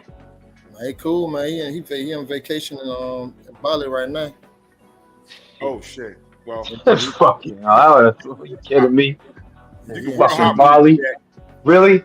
God damn! I needed to hear that. Eddie Chambers and I living in a fucking hovel. That's what, you know what? this motherfucking house. I mean, he did have multiple defenses, so I get it. But damn, shit, I'll it tell would have you, been nice to be able to do that. I was saying, I did a quick live yesterday, and I made the case for people saying, since AJ ducked Deontay for about 7 years, it was a reaction. It was a knee-jerk reaction for me to say, "There's no getting away from Deontay. Get it popping now." But short-term memory. So I want you to straighten that out. Because you reminded me. I just talked to bro. I just that's what we literally just. That's one of the. We don't talk boxing, but we talked about that for like 5 minutes, man. Like, man, he not studying that shit. Like he said before, he said, man, we had ample amount of time to fight. Man. Even at the last fight, he said even when I did lose to Joseph Parker, he still had an opportunity to fight me, but he chose to not fight because he said that I was coming off a loss. Well, what's the difference between him and Francis Ngannou coming off a loss? Yeah. It ain't no difference. He chose not to. Like I said, I'm very cool with the Prince. Prince gave me that information. I passed it along to Deontay. Deontay, chopped it up. Him and Turkey chopped it up about the same thing. So it's not like I'm just, spreading false information. No, that is true. They could have fought. It was nowhere in the country where it said that Joshua had to win, Deontay had to win in order for that fight to happen. Ultimately, if let's say Deontay had to beat Joseph Parker, we still wouldn't haven't got that fight. Right. We still wasn't gonna get that fight. He fought a southpaw. Did he say that he was going to try to retire if that was one of the things he said. That was one of the things that he said, and he also had said that he wanted to fight for a belt. Well, who had a belt at that time? Gilles Zane, before he lost, had that belt. Right? He had a belt. That makes sense why Anthony Joshua fought Otto Wallen, who's a southpaw. You're not going to fight a southpaw. You're not going to fight a southpaw talking about you getting ready for a dominant right hand guy. That's just not going to happen. You know what I mean? No matter if he got, y'all say don't got skills or whatever the case may be, right? But you're not going to get ready for that right hand fighting a southpaw guy. Right. So skills or no skills, you gotta watch out for that motherfucking right hand. That's for sure. Man, he didn't want that fight. I'm gonna be honest with you. I felt like if they would have made that fight, Deontay was gonna go to the prison for the rest of his life. And I said that. I was in 3 camps with Deontay Wilder. When I tell you, if he catch you halfway with that right hand, you gonna see some shit. And feel that you ain't never seen before. Yeah. That's crazy. You're gonna see some colors. You're gonna see some rainbows and shit. Birds. You're gonna see the lights. You're gonna see everything, huh? Jimmy Bernard said biggest beating AJ versus Dubois or AJ versus Andy won. AJ versus Dubois. This was the worst ass whooping I've seen. This was Andy was bad too, though. Hey, y'all know what? Drew, what's that trick? Go ahead. When I was watching that fight, the way it ended, it reminded me of Maurice Harris versus Derek Jefferson. Same sequence. Because Maurice Harris had hurt Derek Jefferson right before the knockout, and AJ had hurt Dubois right before the knockout. Right, like the stanky leg. And then he got in the corner and threw that right and dropped him. That was it. And then old dude, he threw that left hook and caught Maurice Harris. So you side by side them fights just alike. Yeah. That fucking hook. Jefferson, I love you. Yeah, that shit with Derek Jefferson hit Maurice like that, bro. Yo, he could have been dead, bro. That shit looked crazy. Yo, you remember that? Yeah. Remember his mouthpiece blew in the concession stand. Yo, which was the he and Ruiz.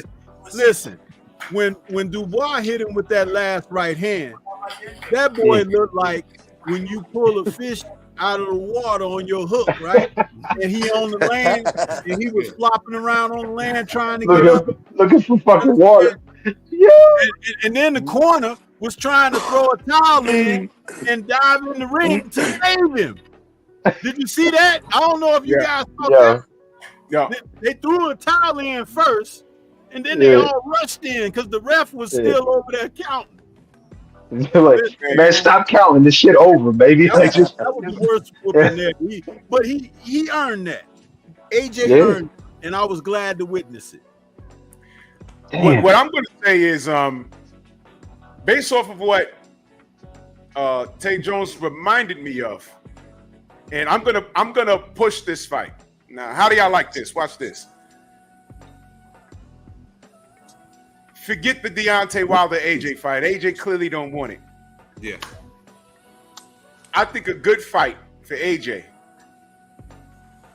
is him versus Jared Big Baby Anderson. Yeah, they need to do Both it. coming off losses. oh shit. I like that Dominic. fight. Yeah, Go ahead, Dominic. Go ahead. Dominic, I like that. Well, I mean that's cool, but we got our own plans. We actually got a whole map set out already. You know what I mean? So, Big Baby should build himself back up. You know what I mean? I think he desperately need that. Deontay, I feel desperately needs to build himself back up. Joshua already built himself back up, but he should have, and I gotta say this, I gotta keep reiterating this, man. Lennox Lewis tried to tell Eddie Hearn this. Not only he tried to tell him publicly, say, brother, why are you moving Joshua the way you're moving him? In what sense does it make to put him right back in the heavyweight title contention? Who has he fought? No, yeah, I give him credit for the more than nightmare fight, but Jermaine Franklin, who wasn't even a top 15 fighter at the time. Then you fought Otto Wallen, who was in a different sanctioning body that you tried to get away from somebody, right? So he tried to get away from Horgovic, so he went to another sanctioning body to fight, right? And then you fought Ngannou. Just by the grace of God, Turkey put you back in a title fight. But Lennox Lewis is warning Eddie Hearn about this, and Eddie Hearn act like it didn't matter. That shit mattered. Like I say, and that's one of the reasons why Deontay say it's a difference between a made champion and a born champion. See, born champion, they gonna go after the smoke. Whether you lose, come back, right? You lose, come back, try to get it back popping. But a made champion, they gotta regentrify and try to build themselves back up and things of that nature. Now, ain't no wrong with building yourself back up, but we're talking about a guy who was a two-time former world champion. Two-time former world champion. I got a better suggestion than what Drew said. Since he avoided long ago, put his ass in there against King Kong Ortiz. Make him fight King Kong Ortiz. I like it. He should. Make him fight. And I guarantee you King Kong would get up for that fight. Because he was supposed to face him years ago. Yeah. Hey, years ago, he wouldn't have wanted that shit. No. I'm telling you, that shit would have been almost too smoky for him. Trust me. I think Joshua's chin is not there. It's not. It was never the there. difference is gone, man. Yeah. So that's what I'm saying. Putting him in fights, I think, be honest with you, I think he ought to take his money and go and get behind him. Danny knocked him out. He got a lot of money. He good. 17 years old. Danny knocked him out when he was 17 years old in the gym with the big gloves on. With the 18s. Yeah. 18. 18. Big old the Hulk fist, the big old marshmallow shit. Damn. He got with the big marshmallows on it, boom, slept them. And you know what I liked about Daniel? Daniel, when they finally, it's one of those stories that you heard happen, and then when you find the guy don't want to admit it. It's like when Errol beat up Floyd Mayweather, we were hearing about it, and then you're like, oh, that's the guy right there. Like, oh, he did it. And then when you corner Errol, like, did you not? He's like, yeah, I kind of, but he didn't want that to be his marketing point. Yeah. Daniel was the same thing. When they cornered him and say, yo, did you spark AJ? He said, yeah, it's true. And AJ never said it wasn't true. But you know what, AJ, when they had those face-offs, AJ, he was the aggressor, which gave me reason to cause believe that he was just nervous. Man. He said, this guy Y'all ain't saw that? playing. You saw that? You saw it, right? You saw that face-off, right? Yeah. I said, he's not like that. And I was like, there's something to this. And Daniel Dubois is just like looking at him like, yo, bro, I'm right here with you, bro. I know what they saying. They talking about I'm a quitter, whatever, but I know who you are, dogs. Yeah. I know what I did to you, and I know who you are, so I don't give a fuck what anyone's saying. I don't care about no Otto Violin, I'm not him. I don't care about no Francis Ngannou, I'm not him. I'm not Jermaine. Right. And Jermaine Franklin, with the dad body, came in there and went 12 with him. He was supposed to be off the floor with Jermaine Franklin. And I'm watching it like, yo, but smash the gas on him. He couldn't. And he had a meltdown at the end of that fight. Yep. I was like, oh my God, salute the Playboy Plays. And that super chat, much love, appreciation. He says, salute the panel. Oh, wait, here we go. Don't intimidate me. Daniel, don't Who do you think you are? Yep. Look at his face. Look at his face. He's like, fuck you, motherfucker. Like, let's go now. He's like, yo. He's like, yo, who do you think you are? That's an icon. Yo, listen. Eye contact. What you think the stare downs are for? Eye contact. That's not just for show. Y'all look in the eyes like, yo, I see what you finna do. Listen, we got all you wonderful brothers on this panel this evening. I'm gonna put it out here. What I talk to Drew behind the scenes all the time. This is what I said. Picture this about Dubois. He's 27 years old. He has a wonderful trainer in Don Charles. Wonderful man there. Imagine if Don Charles if he wants Dubois to be even better than where. Stormy, wait, I'm sorry. Look at Tay Jones' screen. Look at AJ how he's looking at Deontay. Tay, please bring it. Hold on, do that again. I want to see that. He's right after the shot. I want to see that. I definitely want to see that. Hold up. Deontay smiling, talking to Turkey. AJ look like he's ready to bolt. He's looking for the exits. Please do it again. Please put that shit back up. I didn't see it. I be trying to tell people I keep this shit in the chamber, man. I know that. Yo, I need that video. I need that video. That's motivation right there. Like, I want people to look at me when they see me come in the room. Oh shit! Hold up. This nigga here. I know. Please. He got his watch. Oh my God. Yeah. Man, listen, man. What I was gonna say, fellas, check this out. He saw the boogeyman. Go ahead. I shared this with Drew. I said, now Don Charles is a wonderful guy. He's done great work with Dubois. He's been with him for 3 fights. He's done a great deal with him. What if he allowed Dubois to come to America, get in touch with Teddy Atlas, so that Teddy Atlas can show him Cuss's peekaboo defense, and he can learn that here from Teddy, and then he can go back and take that there and train, because that's all he needs is a come on, let me. I can teach him that movement. Yeah, he can flip and evade punches, because he's like a bigger version of Tyson. Really, he's 6'5". Tyson could dream of being 6'5". Just imagine what that would have been like. But he probably punches better than Tyson. If you add this part to his career going forward, because he's only 27, what do you guys think about that? Well, I mean, Eddie Chambers and I are both trying to. Hey, listen. So I'm gonna say, hey, Don. This is what I'm gonna say. I look. If he develops a real solid defensive, I ain't saying defensive style. He ain't gonna be defensive. We ain't trying to make him Klitschko or nothing like that. But I'm just saying that give him some defensive responsibility, making sure that he's not just going in seek and destroy and not paying attention to what's coming back. Understand that it's two-way traffic. It's not just a one-way street. If he's able to do that, understand certain principles defensively, how to catch punches properly. He ain't got to necessarily slip everything. As long as he can keep his hands in position to defend, keep all his shots in a certain box, not every time, not all the time, and then understand pace. You know what I mean? Understand range a little bit better. Yo, there's no problem. There'd be no issue for him anywhere. You know what I mean? With anybody. You know, you'll be able to adapt a lot better. I'm telling you, a lot of fighters are really seriously lacking defensive responsibility. And you look at AJ throwing shots like that from the outside. Let me ask you this.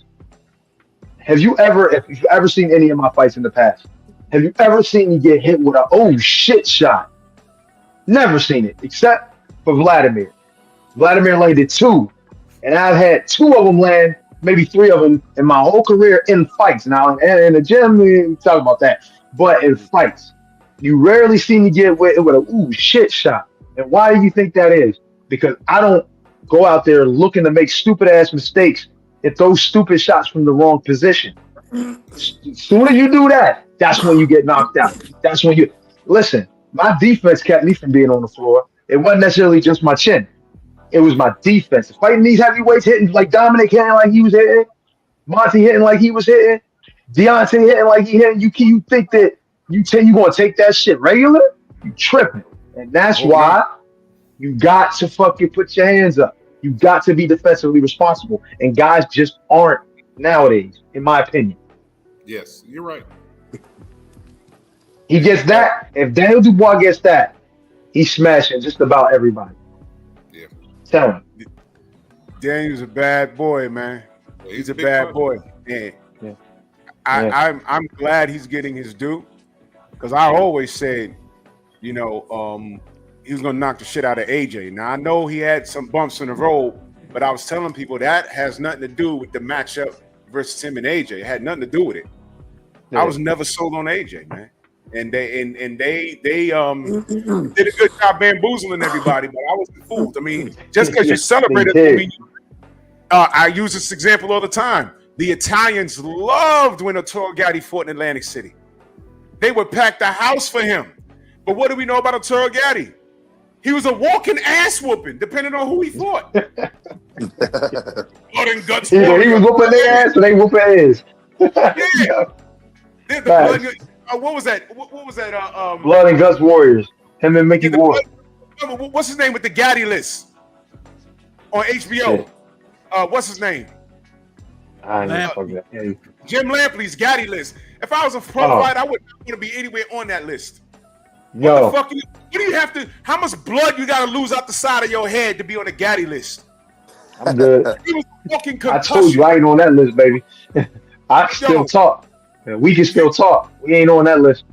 For real, that shit is bad. That guy was a walking ass whooping waiting to happen. Either he won. But bro, listen. But check this. Just because you're not on that list don't mean you ain't got no heart and you won't go in there and fight in the face of an ass whooping. Don't get that part twisted. But yeah, we just a little smarter than he is. True. But fuck that. I don't want to be on that list. You got to specify. And that list never made sense. He had fighters on there that would absolutely smoke Gatti. He was just a fan of the guy and how he was entertaining. But what happens? What do we know with black fighters that have great defense? We're boring. But black fighters with great defense are boring. But Willie Pep got a movie coming out. Damn, that's Willie crazy. Pep. What do we know about Willie Pep? The late great Burt Sugar told us that Willie Pep once won a boxing round by not throwing any punches. It was all defense. Huh? What the hell? I don't know about that. But he's great. It sounds He's great, but I don't know how great you got. Hey, listen, I never won no rounds without throwing no punches. That's for goddamn sure. So I mean, they told I'm definitely not as good as Willie Pep. I mean, close. Evan Haney got in trouble against Linares. So what do you do when you're in trouble? You clinch. Yeah. He got in some trouble. He clinched, right? And next thing you know, they're adding a clinch counter, as if we didn't go through 10 years of watching Vladimir Klitschko grab motherfuckers, jab straight hug, What the hell? I got I got post-traumatic stress from that shit.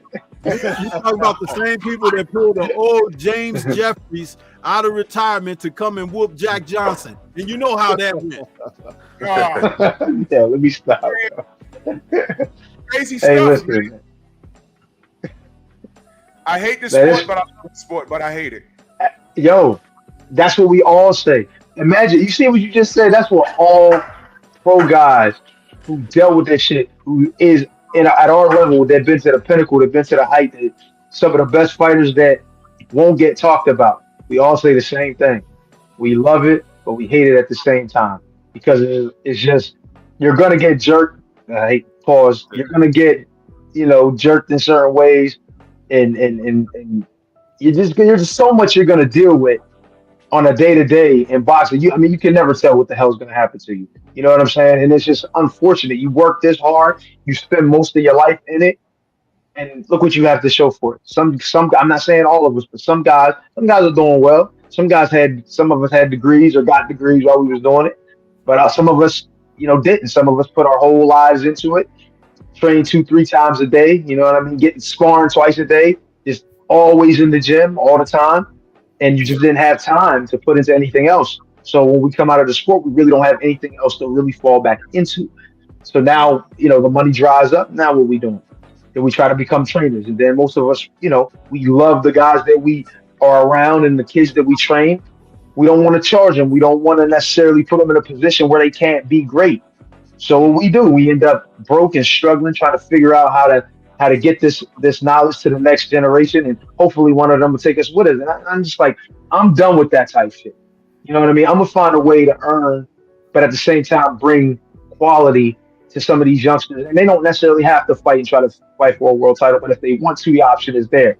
But I'm also going to get paid for it as well, because this knowledge that we have is definitely something we should be able to get paid for and still be able to give to the next generation at the same time. I agree. You shouldn't give away what you know for free. Fuck that. Fuck that. I'm saying. People pay $1,000 to get degrees in school and they don't use them. Facts, man. That's crazy too. I mean, look, man. People get damn near doctorates, and then you got $500,000 in school debt, and you're a manager at fucking Walmart because you can't find work in your field. I want to know what Calvin Brock is doing right now because he was the boxing banker. Yeah. Hopefully he's okay. Is he doing good? I thought I heard he was doing good, but I mean, I don't know. Yeah. No, I haven't seen or heard. I haven't heard anything either. Oh, you haven't? I thought you might have heard something. I was about to say, damn. I hope he's doing all right. You know what I mean? We had Randy on here about 2 years ago. He said, "Fuck boxing. I'd rather work and know I'm getting my money." I said, Who "Damn." was it? Who was it? Randall Belly. Really? Yeah. Yeah. He hates the sport, bro. He really does. Oh. Randall Belly. Damn. He said he was in Atlanta, say. Yeah, I sparred him before. Okay. Yeah. Oh, okay.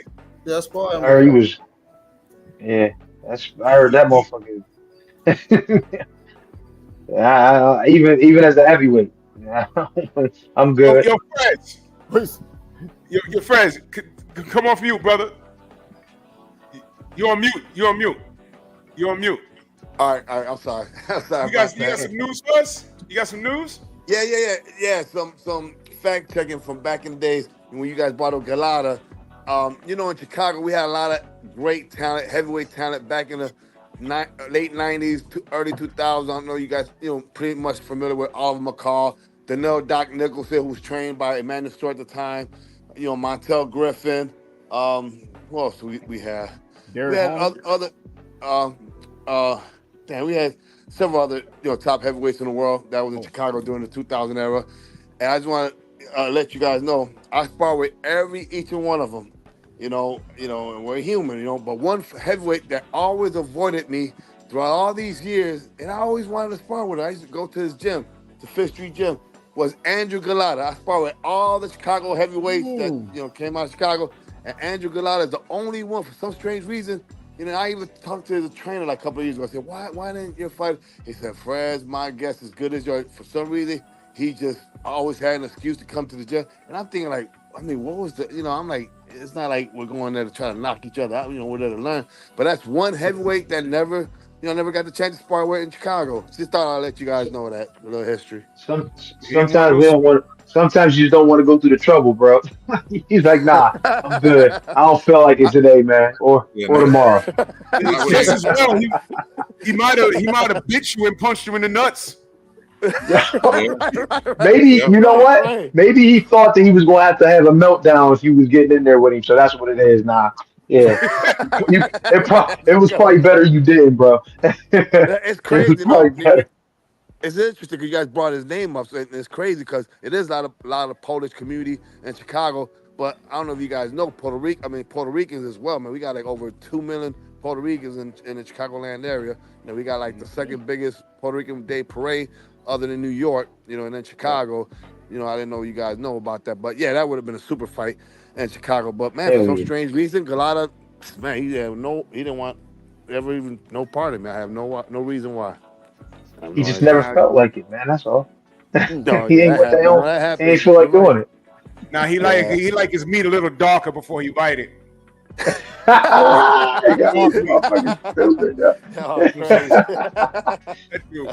he's wild for that. Go ahead, bro. That's the gut one. I never see someone throw a full uppercut to someone's nuts, bro. That was insane. Yeah, I mean, he powered up. He said, Riddick, oh, you get right in the balls. It was crazy. I was like, damn. They hit him with a combination to the nuts. You see that shit? Yeah, two uppercuts, not one. It was two. Boom, boom. Riddick was on the ground like, oh shit. Like, I don't know how to. I ain't been laughing. I said, yo, he ain't even trying to hide it no more. He's just doing it. right. He straight for that. You know the bottom of the bag? He was hitting the bottom of the heavy bag. He's like, come on, bro. He's working on that shot. He was practicing that shit in the gym. Under the bottom. He's like, oh shit. He said, we're going to get Riddick. Oh my God. Yo. His nuts still might be hurting from that shit all these years. Damn. Damn.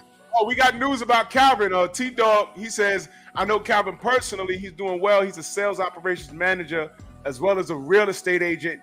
Owns a decent amount of properties. That's dope. Oh, hell yeah. Oh, man. Good. I mean, I always think of that. T-Dog, tell him we asked about him, man. Salute to him, man. I'm glad to see the boxing bank is doing well. Yes. That's all. I like seeing y'all with all y'all faculties talking, because we did have some guys up here that weren't doing too well. Yeah. We had Angel Man Freddie on here, and I swear to God, when I ended that live, I lit up, man. I did not feel well after. Yeah. He's that bad off? Yeah.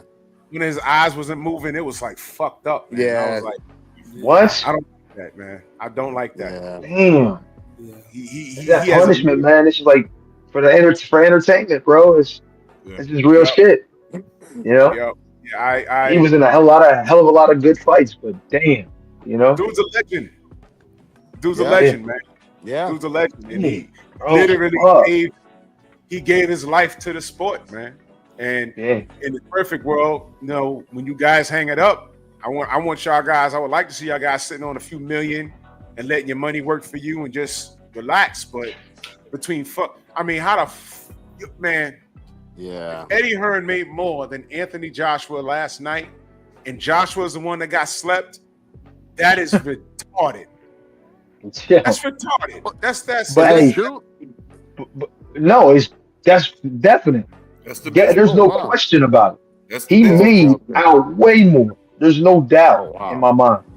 You know what I'm saying? And of course, it looks like it's going to look like he got Anthony Joshua got the lion's share of everything. Yeah, all right. Let's see let's see at the end of the day who really got more money. And I'll bet it was fucking Eddie Hearn. Yeah. Shit. There's no question about it, bro. You know what I mean? He get a piece of everything. Man, that's bad business, man. I hate that, man. You know, like I said, in the perfect world, man, like I watched you guys on USA Network, HBO, Showtime. And in a perfect world, you know. Question, guys. Sorry to interrupt. Question. Turkey. What do you think about Turkey being, you know, the face of boxing now? What he's doing with the fighters, you know, outside of the promoters, and what do you think? How boxing, you know, changing now? Is it a good thing? Well, that shit went out. Just that.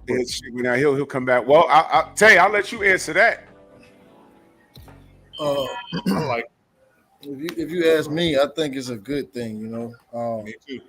First coming into the game, he wasn't very knowledgeable, you know, and that's one of the reasons why you see Frank Warren around, and then Frank Warren, of course, brought some people along and stuff like that. But you know, he's just pretty much teaching him the game and try to get him good dialogue on it. But I do believe that he does have the best interest in boxing. He's trying to move it, you know, and he's a big boxing fan, you know. Turkey type of guy. He'd come to the stadium for the first fight. He won't leave to the very last fight because he want to see the fight. Yeah, that's just who he is. He really does love boxing. I wouldn't do it, but I got pictures of his home where it's a big room, nothing but old boxing gloves and things of that nature, from Muhammad Ali to Buster Douglas and on up. You know what I mean? So he got a lot of hardware. You know what I mean? So he's a big boxing fan for sure. You know what I mean? He want to see the best fights. And of course, he got, you know, the budget. The Saudis has the budget to do it. You know, and, right. Damn, I wish they had them fucking budgets back when we was in there. Right. When you sign your contract, you get your money right then and there. You know, he's that type. See, God damn it! Can you guys hear me now? Yeah, we get you. Yeah. And because he's Muslim, you know, they believe in treating people right. You know what I mean? You guys hear me? I can't hear. Yeah. We hear you. You can't hear. Leave out and come back. No. Leave out and come back. You know Friends, what I leave like out and come back. Shucks. What I like about these new people coming in. Sophie, get over here. Hey, get over here. Come here. It's simply because now we just can't have one person trying to monopolize boxing. So that's what I'm happy with it. Several different people that's gonna be in it, like I said, they put their money in it. Hey, Fred, you can hear us? Damn, I can't hear. No, he can't hear. Shit. And maybe you should text him and tell him to leave and come back. Leave and come back. It'll reset. Oh, there go the baby. There's a little one in there. Hey.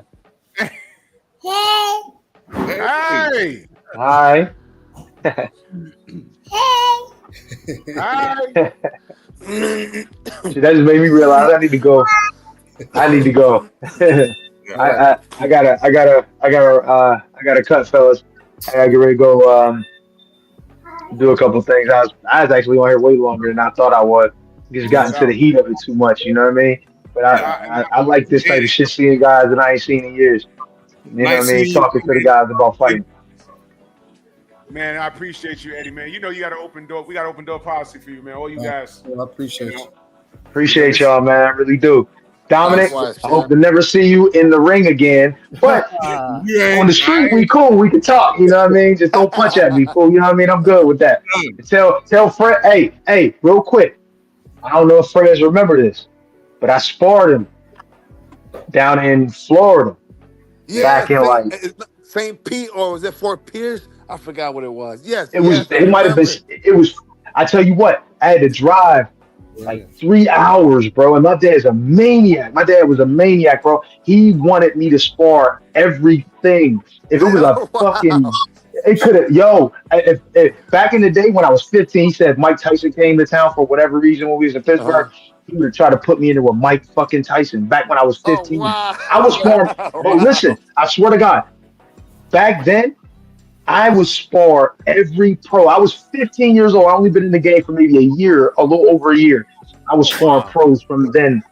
I'm telling you, my dad didn't give a fuck. It was like he was trying to get me killed. That's what made you. But I remember. Say again. I said that's what made you right there, though. Yeah, 1,000,000%. Yeah. I would not be.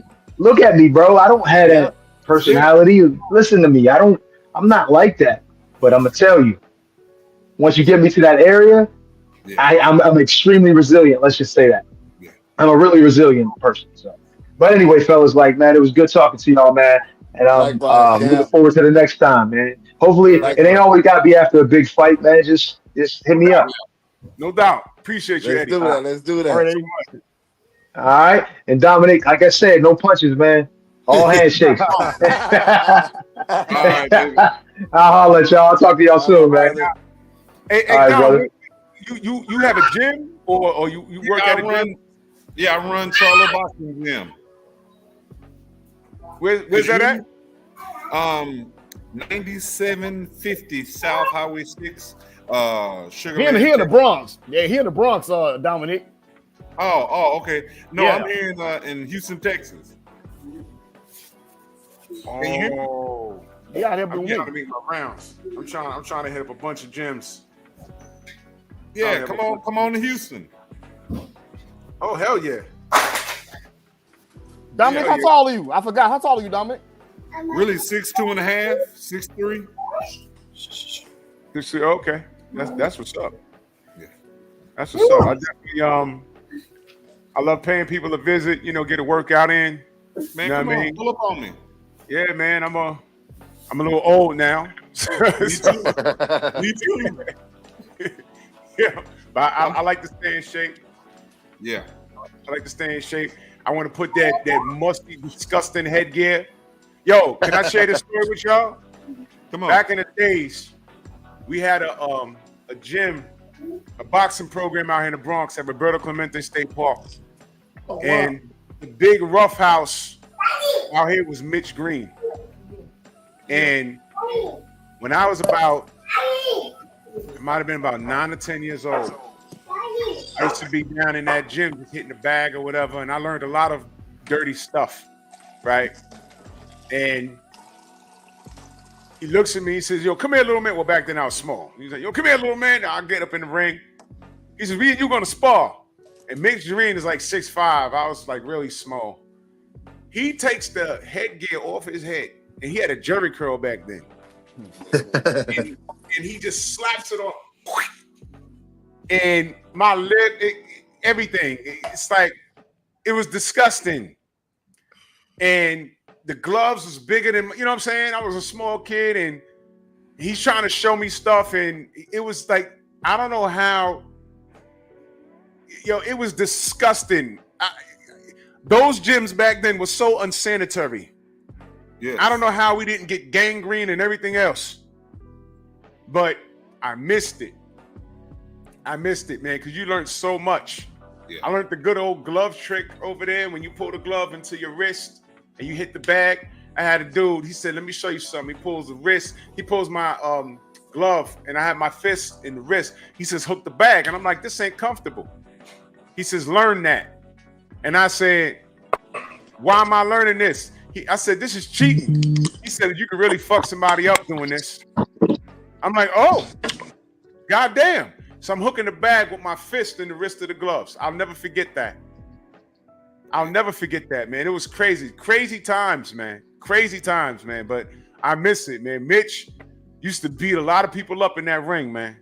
He used to beat Mitch. I mean, Mitch Green? Mitch Green, yep. Mitch Green was he was a maniac, man. That guy, he used to beat the crap out of people. I seen it all, man. People ain't like sparring with him. He was a bully, man. No, he was a bully. I mean, a lot of people.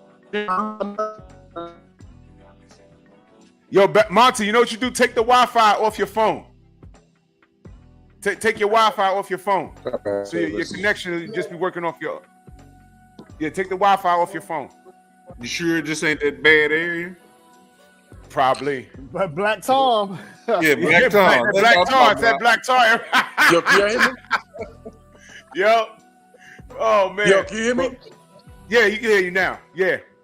Yo, I knocked Mitch Green out with a body shot in Gleason's gym when Yoel Judo was training me in front of everybody. My sky, everybody. What year was that? And that was I wasn't even pro yet. This was 95. 95? I wasn't even pro man. yet. Yeah. The story Mitch I'm Green, telling, that was couldn't knock him 1984 for me. 84. Yeah, you couldn't knock Mitch Green out with a headshot because I couldn't even reach him. I was a baby. Right, but as far as body shot, he was on doping anyway and all the other stuff. He didn't take care of his body. But yeah, he'd be like, "Come on, Tyson, Tyson." Yeah, Tyson. Yeah, Tyson. Yeah, remember he used to be doing that jab like this. Tyson, come on, Tyson. Yeah, he wanted that smoke. He sure did, man. Woo, that was bad, but I'll never forget those days, man. Those I miss it. So I like going to gyms and skipping some rope and doing some stuff like that, man. But trying to do nothing crazy, man. But tell you look like you got your hands full, bro. Who, me? Nah, Tay Jones. She back. Bro, listen, she's not even 2, and she talk. Yeah, she busy. She putting in work. Yeah. Yeah, she is, bro. Yeah, she is. Yeah, man. So I ain't tripping. You know what I mean? So Yeah, enjoy it while you can, because I got 6 of them. yeah, I know, right? I know, man. I got another one on the way, so I'm enjoying it.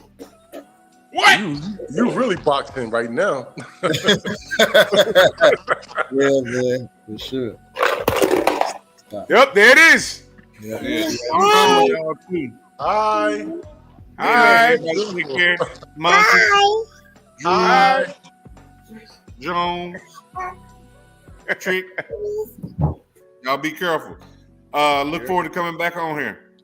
All right, man. Yo, Dom, when I'm heading down to Houston, I'm definitely gonna hit you up, good brother. Hit me up. Hit me up. The gym is open. I'm open. I'm there every day. Y'all be careful. Absolutely. All right. Much love and appreciation. Thank you. All right, Same Dom. here, Thank you, man. Appreciate it. Yep. Yeah, I gotta get ready to get up out of here myself, man. I gotta go to work 10 o'clock, man. Shoot. No doubt, man. I appreciate you guys, man. Yo, Tay, you know, we talk. No, for sure. Appreciate it, man. And hey, man, that he should be a undisputed champion right now. You But, should. yeah, You should. But, you know, my gosh, man. My gosh. Respect the big things, man. Respect the big things, man. Yeah, I mean, you know, we'll see. I heard Joshua got a rematch, so I don't know how that works when he was. He wasn't even, yeah, man. He wasn't even. Oh my goodness, man. How the hell does he have a rematch?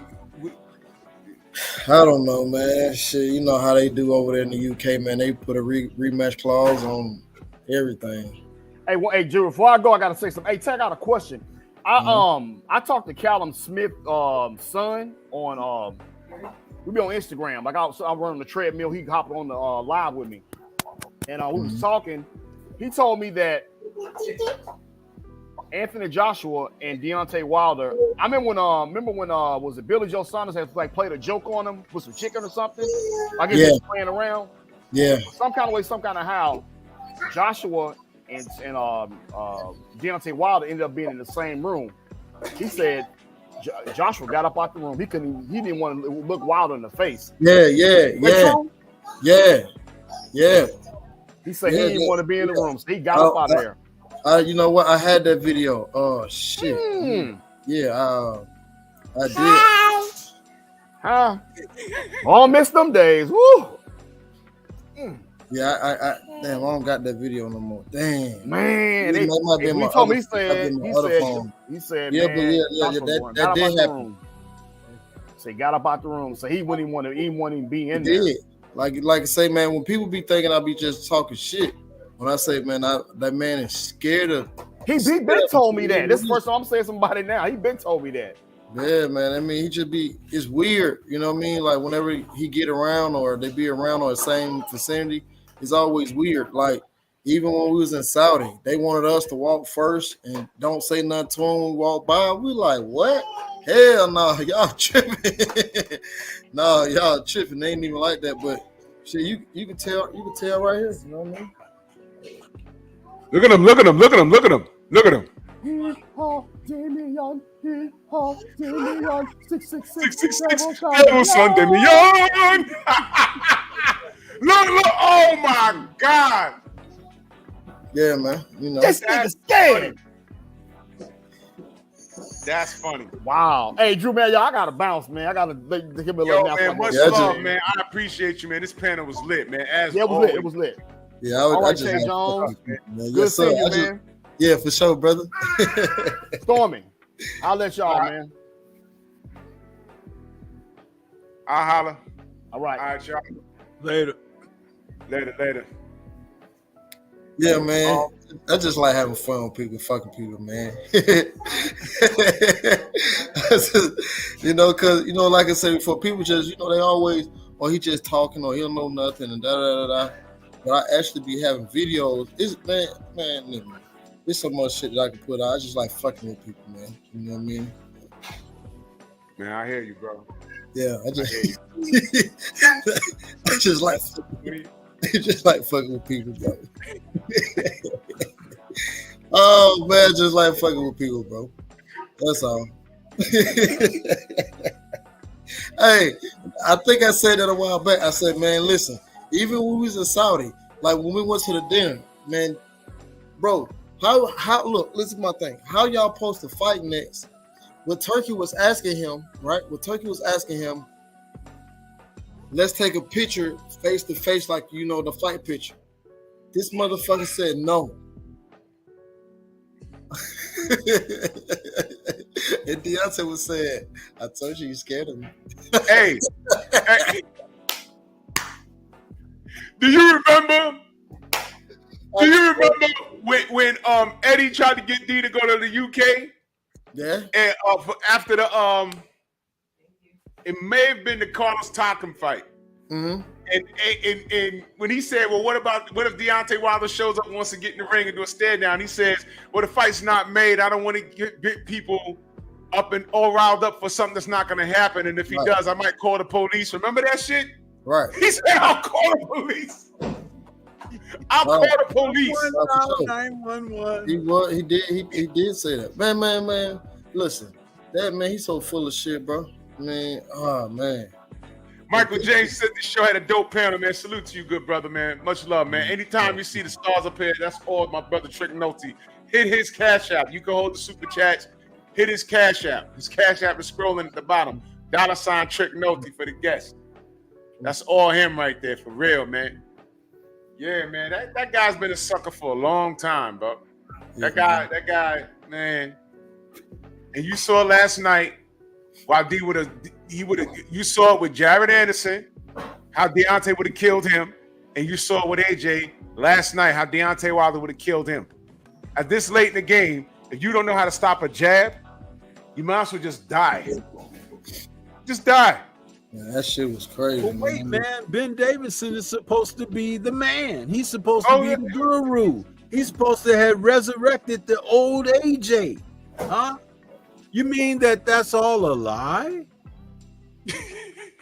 For shame. For shame. Michael Ray said, I thought, no, it wasn't that he declined. It wasn't that he declined. It wasn't that he declined. There wasn't no point to go out there. Y'all want my services, but shit. Y'all want me to come to his fight, call the fights. But y'all don't want me to blow my smoke. How that supposed to work? Now here's what else is crazy, Tay. He said he didn't want to get the audience hyped for something that wasn't going to happen. Number one, you're the A side. You can make whatever you want happen, number one. Number two, when him and Klitschko stared down before their fight, that fight wasn't even signed. Exactly. I thought I forgot about that? Yeah, man. That fight wasn't signed, but they did it. They been lying to y'all. But again, it shouldn't surprise you. You know what I mean? This man, listen, that wasn't nothing but him paying his debt back. Been sending for last couple months. That's all it was. Him paying his debt back. That's all. Man, I'm tired of this, but I'm so happy this happened. Man, listen, all it did was give me some content for a while. You understand? I'm gonna attack this from all different types of angles. It ain't gonna be like what you think, but it's gonna be like, you know what? I understand. Dispelling the lies. That's what I want. And I'm going in on Ben Davison first. Right. Because they've been jerking him off this entire time. No one gave any credit to Derek James trying to work with this guy and get him back on track, right? Mm-hmm. But like I told the brothers that were on that have now gone, I said, James was doing what he was doing. He spent all that time sucking up information and knowledge and everything. And then when he had the opportunity to go to Saudi, because you know, Turkey gonna pay some good money, Derek was put to the side. Mm-hmm. He was put to the side. He never said we quit. We ain't going. He kept good graces with him, like Mo Boxing says. Oh, he's still in contact with Derek. Yeah, but Derek ain't in them pockets though, is he? Hell no. I seen Derek And because I asked Derek about it. He like, man, shit, I don't coach him. Yeah. You know, Derek don't say that was a whole running game type situation. And nobody called them out on it except for me. Haven't I been saying it? No. I said it way before it really actually happened. I said it. And I was like, I'm looking at this. I'm like, man, this is some BS right here. I can see what's going on. And sure enough, he's back over in the UK. He's back in Davis's gym. And they're like, oh, well, DJ is tied up with some stuff. Because, that's when Charlo was going to go and fight. And Frank Martin had that fight coming up with Tank and all of that stuff. That's when that was going down. I was like, that's just an excuse. Right. That's just an excuse. Because Derek should have been a part of that first Saudi call, the day of reckoning. He should have been there. He should have been there. Yeah, absolutely. He should have. And see, I ain't gonna let people forget that. I'm not, because you know what? First of all, I'm proud to be an American, okay? But you just like y'all love your UK people and all of that, we love our people too, contrary to what you might think. And ain't nobody gonna pull the wool over my eyes and me not say anything to keep our other folks abreast of what's really going on with this foolishness, because that's exactly what that is. So when he got his ass knocked the fuck out last night, I was happy because it was long coming. You know that song, it's been a long time, but a change is gonna come. That's what it was for his ass. You can run, but you cannot hide. Joe Louis said it many years ago. That square arena, that ring, is the truth teller for all. You get in there, you're gonna find out shit that you may not want to know. It's gonna reveal. It's gonna reveal. And he got exposed last night that the hype train does derail. It happens. Just keep on playing. He tried to avoid ass whoopings from Deontay. He tried to avoid ass whoopings from Fury. He tried to avoid ass whoopings from King Kong Ortiz. A whole bunch of people. There's a list. He actually tried to say he didn't want to fight Deontay until, he was in a position to win. Well, fuck, you ain't gonna never be in a position to win because you're not a winner.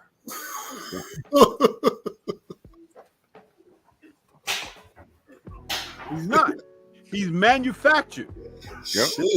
He's manufactured. He has been built from when they handed him a gold medal, because the Olympics were in London.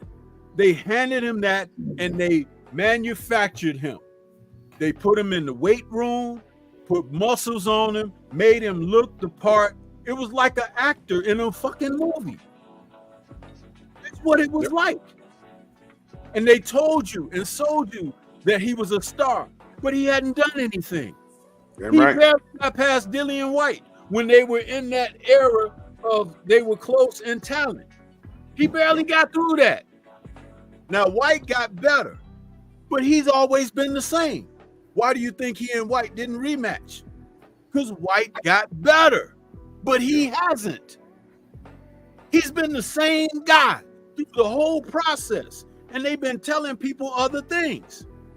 That's true. They took the Andy Ruiz fight because they figured, this is a chance to get the hell away from Miller, because, Miller, the popping dirty and everything, they didn't really want that fight. So they took this guy. He's fat, he's pudgy. Oh, AJ will handle that. Oops. Yeah. And then for the rematch, what do? Hearn, you don't fool me. They played up to Andy's weaknesses. The food, the ladies, all of that stuff. Forced a rematch within 6 months because he wasn't going to be in shape. He fired his trainer. The man who brought him on that journey, he fired him. So there's turmoil, there's chaos. And he came in 300 pounds. And AJ, the warrior, stuck and moved all night, running away from the little fat guy. But y'all vilify Devin Haney for movement and Shakur Stevenson for movement. Well, what was that? Where was the warrior at? Oh, he was on the canvas last night. Yep. That's where he was. He was kissing the mat. He was taking that. Man, listen, you want to talk about dirt naps? Dude, this has been going on far too long, and people need to say it. And that guy, Spencer Oliver, from over there on Talk Sport Boxing, have you seen that guy? He should be on deletion watch. He really lost it. Yeah, have you seen him? I did. He was like, I'm like, man, they might need to send him to see a specialist or something. Because he's one of the main ones that was choking on AJ all this time. Yeah, he damn sure was. It was ridiculous. I'm gonna pull these pictures up. Give me 1 second. Cause you know I got my clown on. I'm the meme king, and I'm not taking my foot off there. And salute the Beam Pro in that super chat. Much love. He said, salute Stormy B, man. I'll be at work when I catch your live. Salute to you, good brother. Let me pull up these quick things that I sent to myself. I'm not slowing down because this is about I want to say about 6 years in the making. This is 6 years in the making because I went crazy with the memes last night. Did y'all know? I said it earlier, man, and I don't think people understand the significance. About 7 to 8 years ago, these two men had an opportunity for legacy and history. They could have had an opportunity to become the first undisputed heavyweight champion of the world since Lennox. And they had a right to have a second bout as a rematch to whomever won, Deontay and AJ. And those folks on that side made all these different excuses and provisions so it would not take place. And in the meantime of their fuckery, they let these two Caucasian fighters come up and come in and steal the opportunity of the golden egg. Now, I know that wasn't Deontay's fault. It wasn't. But Hearn and AJ, they contributed mightily to the bullshit. And I will forever hold their feet to the fire for what they did because someone else now has enjoyed that. When people say, oh, well, AJ should face Wilder now. Fuck that. He got to live with what happened to him. He should retire. He's washed. He's done. He needs to go somewhere and enjoy the rest of his life. Get the hell out of this sport because there are people ready to take your spot, son. You're done. You're finished. You're a coward because you wouldn't even face the media and let them ask you the tough questions. Yep. Like, why couldn't you face this man and live up to the hype? How about that? You see, Hearn has been protecting him. Well, there's no more protection. You're finished. We saw the real you last night. Yeah. The real you. And it's not a pretty picture when you can see under somebody's skirt, huh? It ain't. Hey, Alex, you just made your channel yesterday. So you're every bit the coward that Anthony Joshua is. So I'm going to entertain you. You see me smiling right now? This is the I told you so smile. How does it feel to know that your man was thoroughly exposed? Everybody saying, oh, this is why he didn't fight Deontay Wilder 6 years ago. This is why. This is why. Hey, Alex. AJ's last two opponents was a glorified sparring partner and an MMA fighter, while Daniel Dubois was two legitimate ranked heavyweights. Well, one of them was. The other one, incidentally, AJ was afraid of. And that's a fact. You know why we're gloating?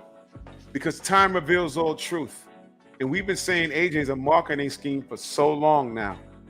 According to Alex's comment right there, let us not forget the fact, Alex, that in Deontay's last fight, wait for it, unlike AJ, he finished on his feet. Uh-oh. D beat the 10 count. He finished on his feet. AJ was surfing. As far as I'm concerned, AJ is still laying there with his ass up in the air, waiting for somebody to tap it. Oh, no, hold on. But unfortunately, there's no takers. Hey, Alex, here's the truth. AJ, when he got up off the floor, because they had to mop him up, he brought his ass to the Bronx, and for some reason, I caught this nigga breakdancing like it was 1983. Give me a beat.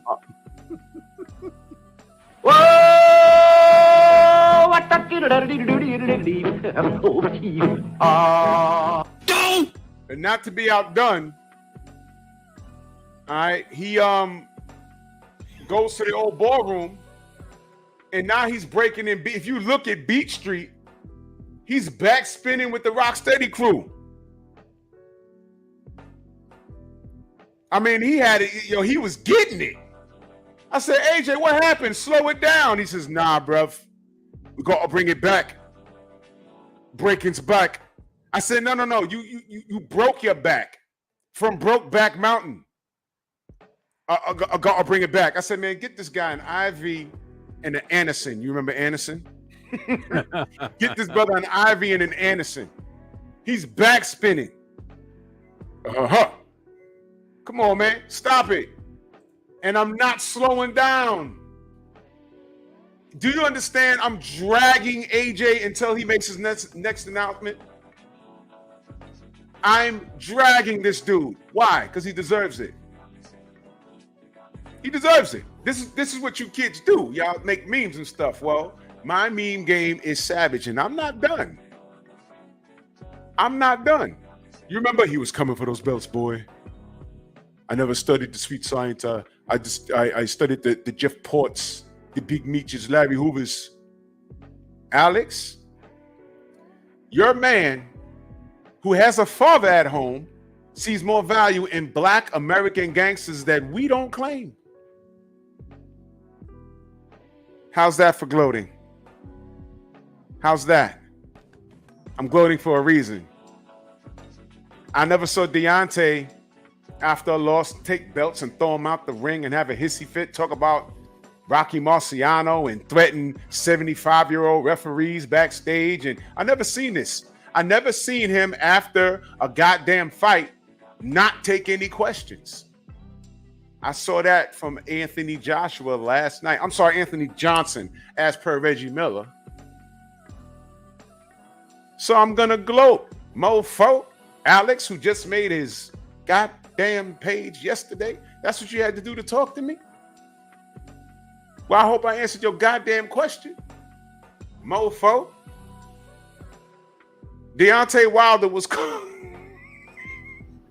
Deontay Wilder, he habitually fights people that outweigh him on about 30 to 50 pounds. AJ made his page yesterday. Yeah, this nigga made his page. Hey, tell Alex that this is a revisiting of a special moment in AJ's career here. Everybody say it along with me, please. AJ, are you okay? AJ, are you okay? Are you okay, AJ? AJ, are you okay? AJ, are you okay? Are you okay, AJ?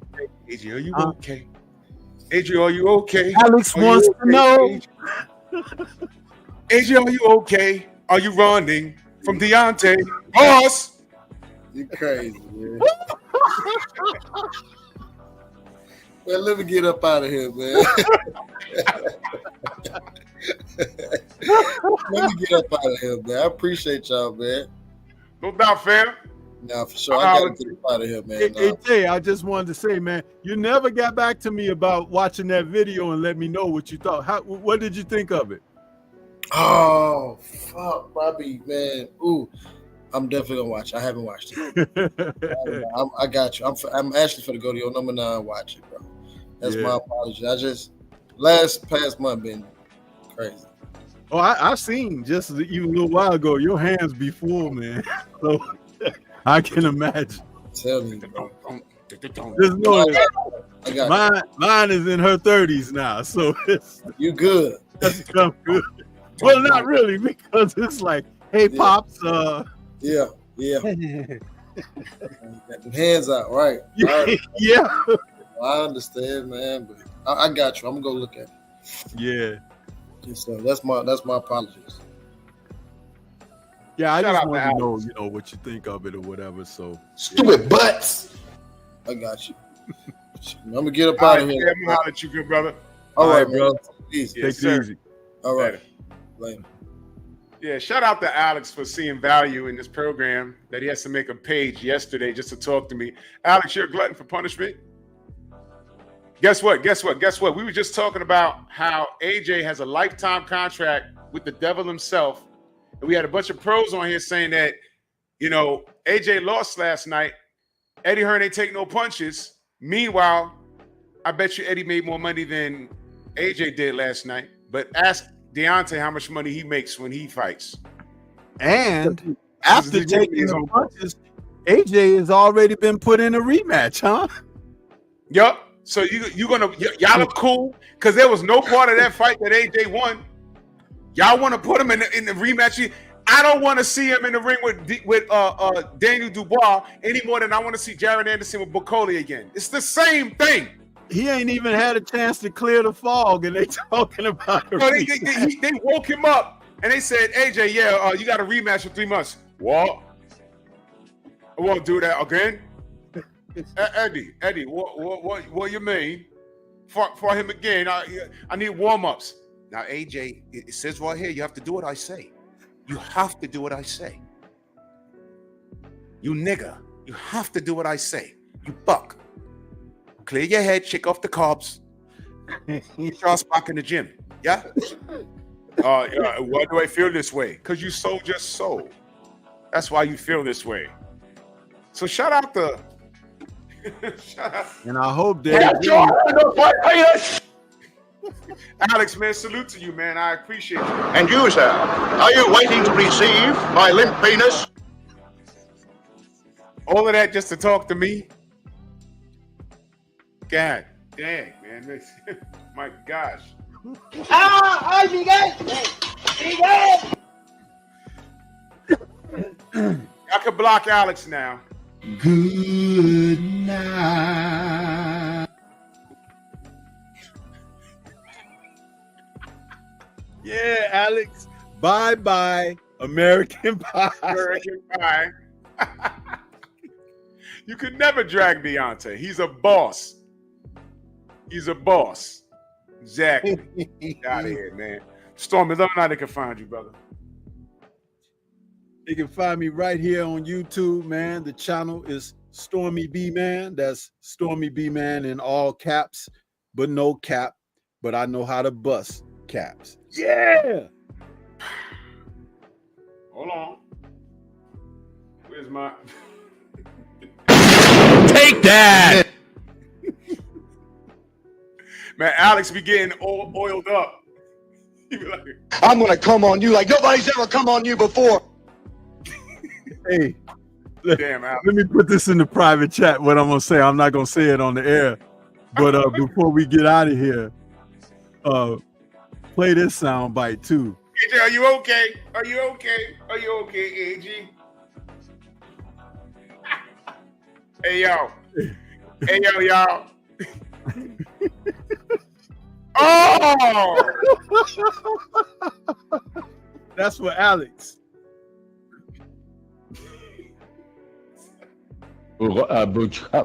Bukaki.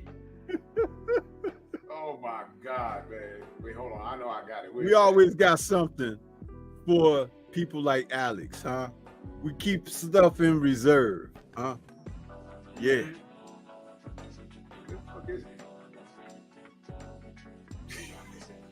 It's been a while for that one, so yeah, I gotta find it. But Alex, man, I know you got a crush on me, dude. Man crush. You're disgusting, dude. You're disgusting. Where's that? I can't know. I got it. You're trying to talk about Wilder. Wilder finished on his feet.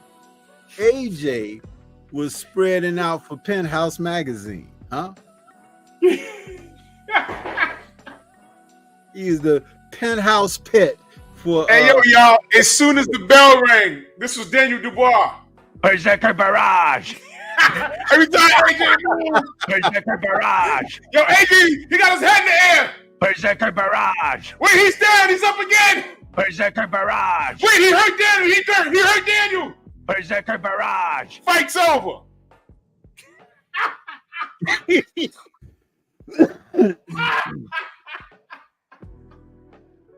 Where's the beef? Yeah, I don't see it here. What the hell is it? Damn it.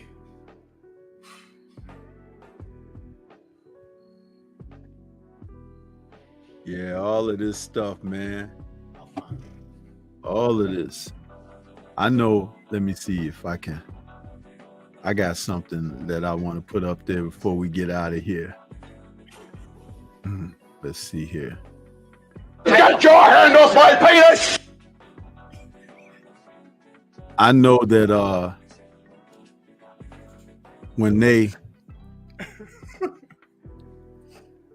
announced the winner of the fight last night after it was all over and they said, and still, I was like this. Check it out.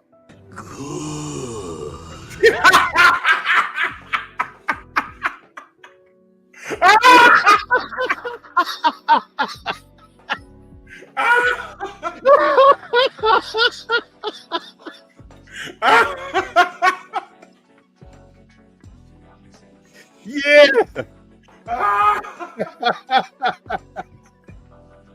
Oh my God, yo, all fight long. They said, AJ, look. Tuck your chin. Keep your left hand up. We worked on this in the gym. Chin, shoulder. Come on, bruv. Come on. Bell rings. Here come Daniel. Whack, jack, smack. The whole fight. Whack, jack, smack. AJ's down. He's up.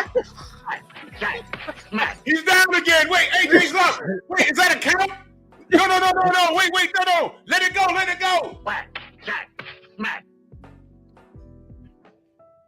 Get AJ out of here. Salute to y'all. I'll be back tomorrow. It's Tank's turn because he's at it again. And yeah, I got a lot to say. Salute to everybody. Venmo, Cash App, Super Chat. And it's gonna be a quick show tomorrow. We're gonna get to the point. Bronx on deck. Move! Why are you gay? Who says I'm gay? You are gay.